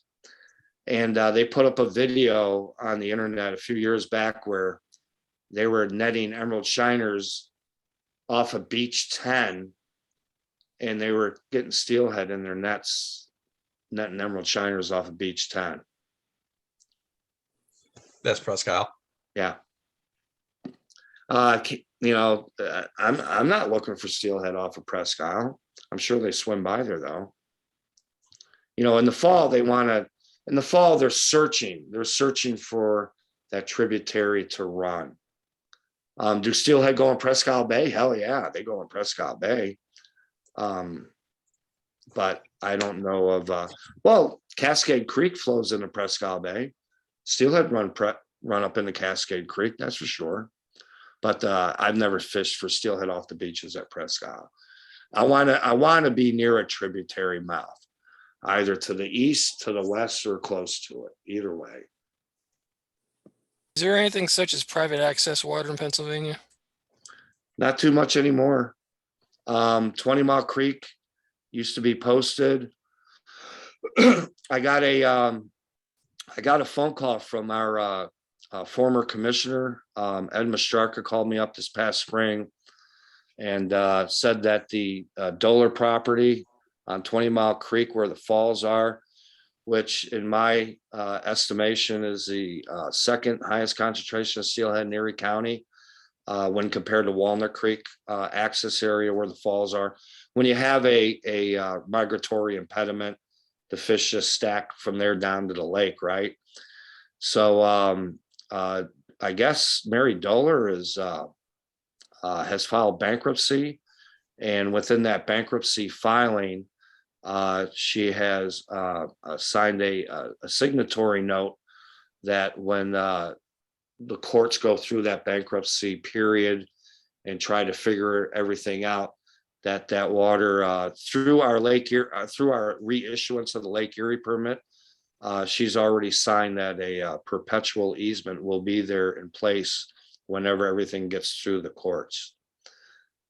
So no, we kind of kicked Donnie Beaver out of town.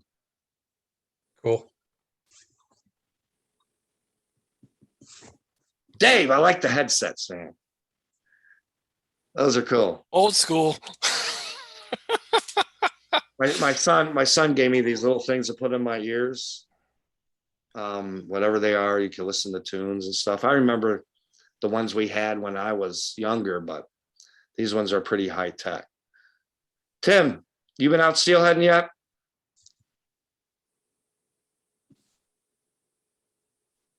You're muted, Tim.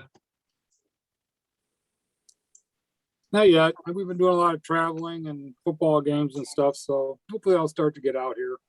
Yeah. I don't know if I told you, a friend of mine was on elk today.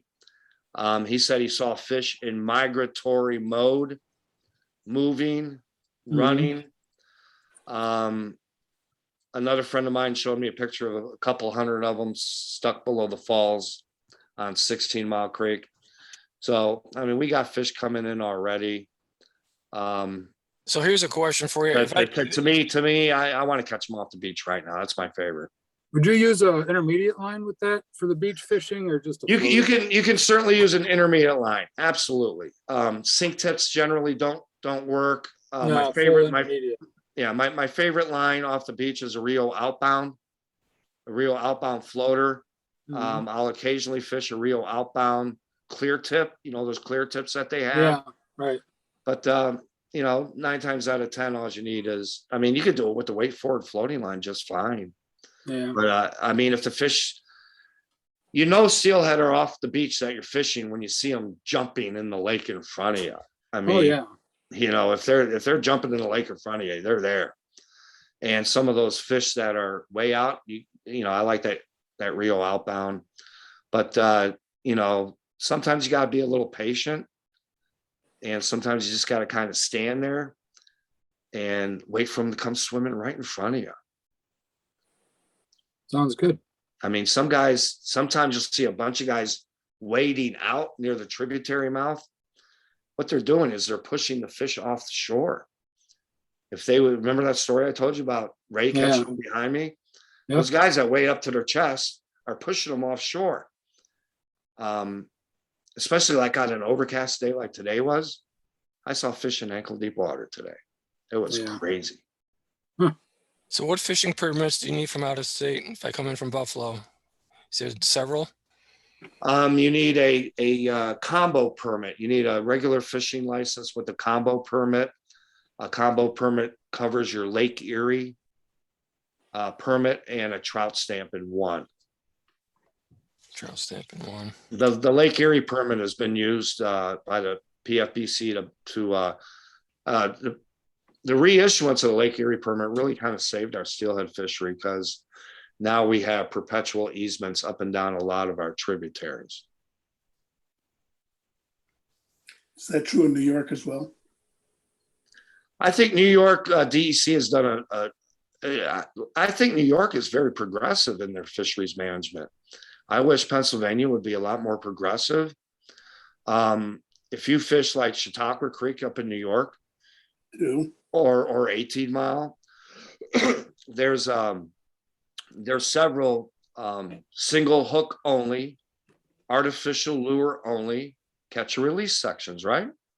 They have these special regulations Normally where there is a migratory impediment, there's one particular on Chautauqua where just upstream is a set of falls.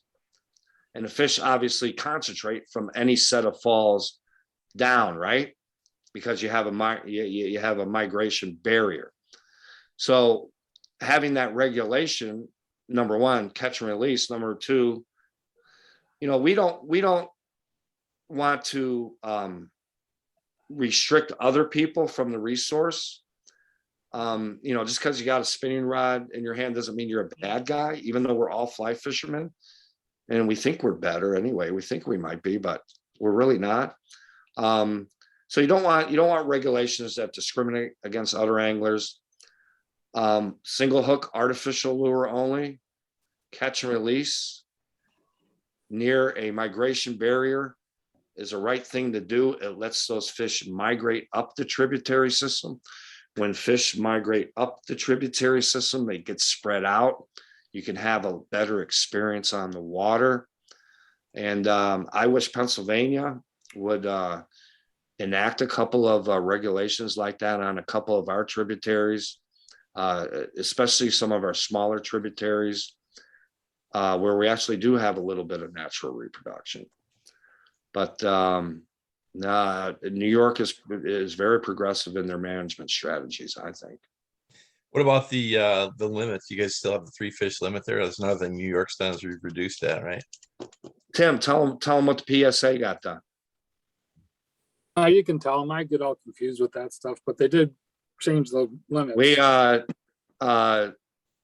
the Pennsylvania Steelhead Association, which I happen to be the vice president of. I got my PSA shirt on. I saw that. Yeah, props. We got what I call the lake limit reduced. I call it the lake limit. There's a certain time within our year where trout season opens up and you're allowed to kill 5. But it really applies to the lake limit, because once the walleye trollers get their limit, and the walleye population has exploded on Lake Erie. So, I've seen some charter captains do this, maybe not all of them do it, but I know for a fact some of them do it, because friends have been out on these charters. So they get their limit of walleye by 9 o'clock, and then they target steelhead, right? So the limit I call the lake limit, but I think it runs from a certain day in April to another certain day. I don't fish for steelhead from the boat, so I'm really not too sure the exact days. But we petitioned the Fish and Boat Commission to reduce what I call the lake limit from 5 to 3. And it was voted on by all the commissioners at the last meeting that the commissioners had in Harrisburg to reduce it from 5 to 3 by a unanimous vote. And it's a real simple, easy regulation to enforce. Some of these laws and regulations are complicated. And if you can streamline a regulation that says, hey, you're only allowed to kill 3 fish throughout the entire year, from a management perspective and from a regulation perspective, from a waterways conservation officer, well, it's 3 fish a day, and that's all there is to it.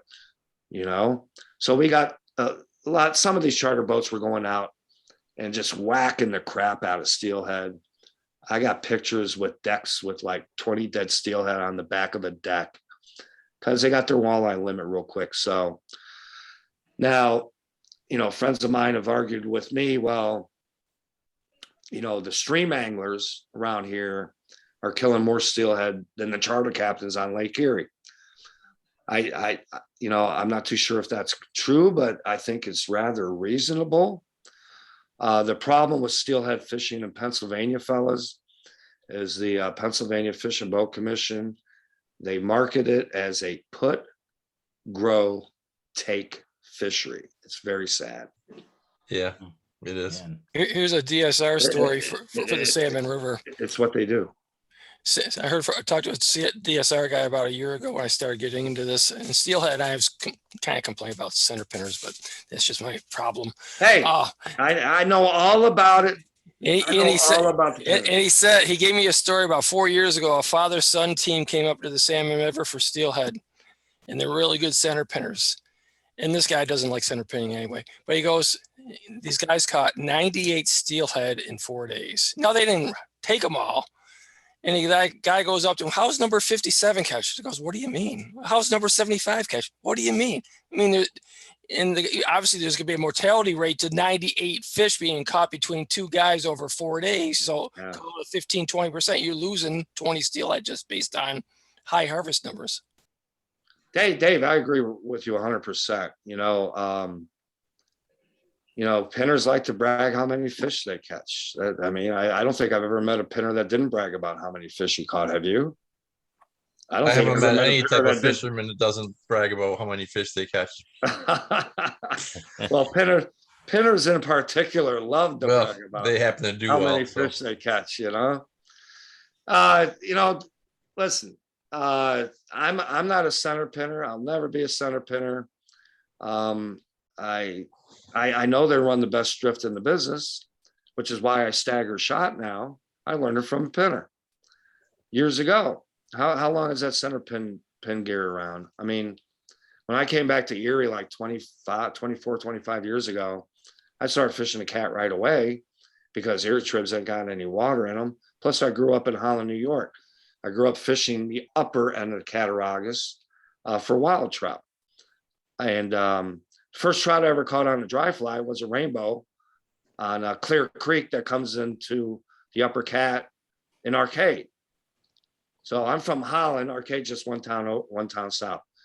So I mean, I've met a couple of nice pinners, but most of them just like to talk about how many fish they caught. Yeah, I read a stat a little while ago on Clear Creek, and compared to 20 years compared to now for rainbows, the numbers have just plummeted. The number of, per mile rainbows in Clear Creek Arcade area. Well, you know what's going to happen up there. About the plans about the Springville Dam, right? Well, they want to spend $20 million to do it. Yeah. Yeah. So you take down the Springville Dam and you have an invasive, listen, steelhead are really an invasive species. Well, not invasive, introduced. Okay. Let's say they're introduced. Predatory. Into the upper Cattaraugus from Springville upstream. That's almost an invasive species up there. They will displace any natural reproduction that occurs of browns or brookies up in there, or rainbows. Now, I actually talked to a biologist in New York about this. He's like, yeah, that might happen, but his perspective was, think of the mass of food that they will be introducing into the watershed. Steelhead eggs, steelhead fry, steelhead smolts. He said, yeah, there might be fewer browns, but those browns are going to have a lot more to eat up there, and they're going to get a lot bigger. Kind of makes a little sense to me. I miss fishing all those places. Well, you don't miss 18 Mile off of Lake Erie. The thing is overrun by new fly fisher people and regular center pinners. I mean, it's just loaded. 18 Mile. Yeah. So is Elk Creek. Listen, fellas, there's no such thing as a secret steelhead stream, is there? There's no such thing as a secret steelhead stream. So my third book, if it ever comes out, there's a lot of new techniques in it that I've learned. And I cover every tributary from Buffalo, New York to Toledo, Ohio. So hopefully that'll come out soon. But I encourage everybody, spread your steelhead horizons, man. I mean, there's guys that live in Erie that have never fished Ohio and never fished New York. I'm sure there's guys in New York that have never fished Ohio. I try to get to Michigan once or twice every other year or so, but it's kind of hard to leave Erie when you got all this stuff in your backyard. Hey, Carl, if folks want to hire you about guiding, how do they get in touch with you? Well, I used to have a Facebook account, but that got hacked. They can email me at flyfish Erie Carl at AOL, or call me on my cell phone, 814-504-8264.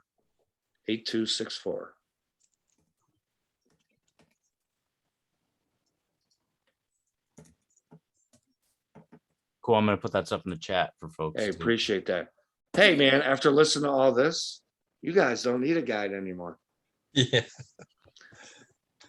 It's good to have one though. I like Yeah, to, that's right. I got a lot of friends that call me up. Carl, what's the water like over here? Carl, what's the water like over there? So I like to tease them. They send me these texts. Carl, what's going on? Carl, what's going on? So I send them these texts. I said, you need to subscribe with a PayPal payment to Carl's Guide by Phone service. Guide by Phone service. Yeah, send me a PayPal payment. How much a minute? No, I'm just teasing. I don't really do that, but I don't do that. I just like messing with my buddies. Carl, what's going on, Carl? Well, it's sending Carl's Guide by Phone service. Make your PayPal payment, and you'll listen to my daily recording. Anyway, if if you guys haven't done it, if you haven't done it, go try to catch a steelhead off the beach, man. You catch one off the beach, you won't want to catch one in the tributary anymore.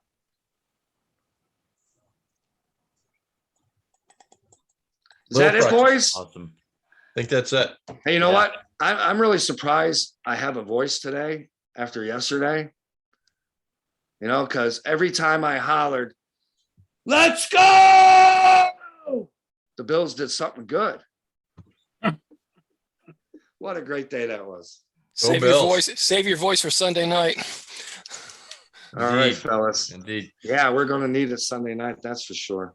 Carl, thanks an awful lot for doing thank this. you so much, Carl. This was It's been my awesome. pleasure, gentlemen. Excellent. Been my pleasure. I hope everybody learned something new. Oh yeah. Or thought about something that they never thought about Learned a lot. before. And if I helped you become a better fisherman, then I'm a happy guy for doing that. Here, here.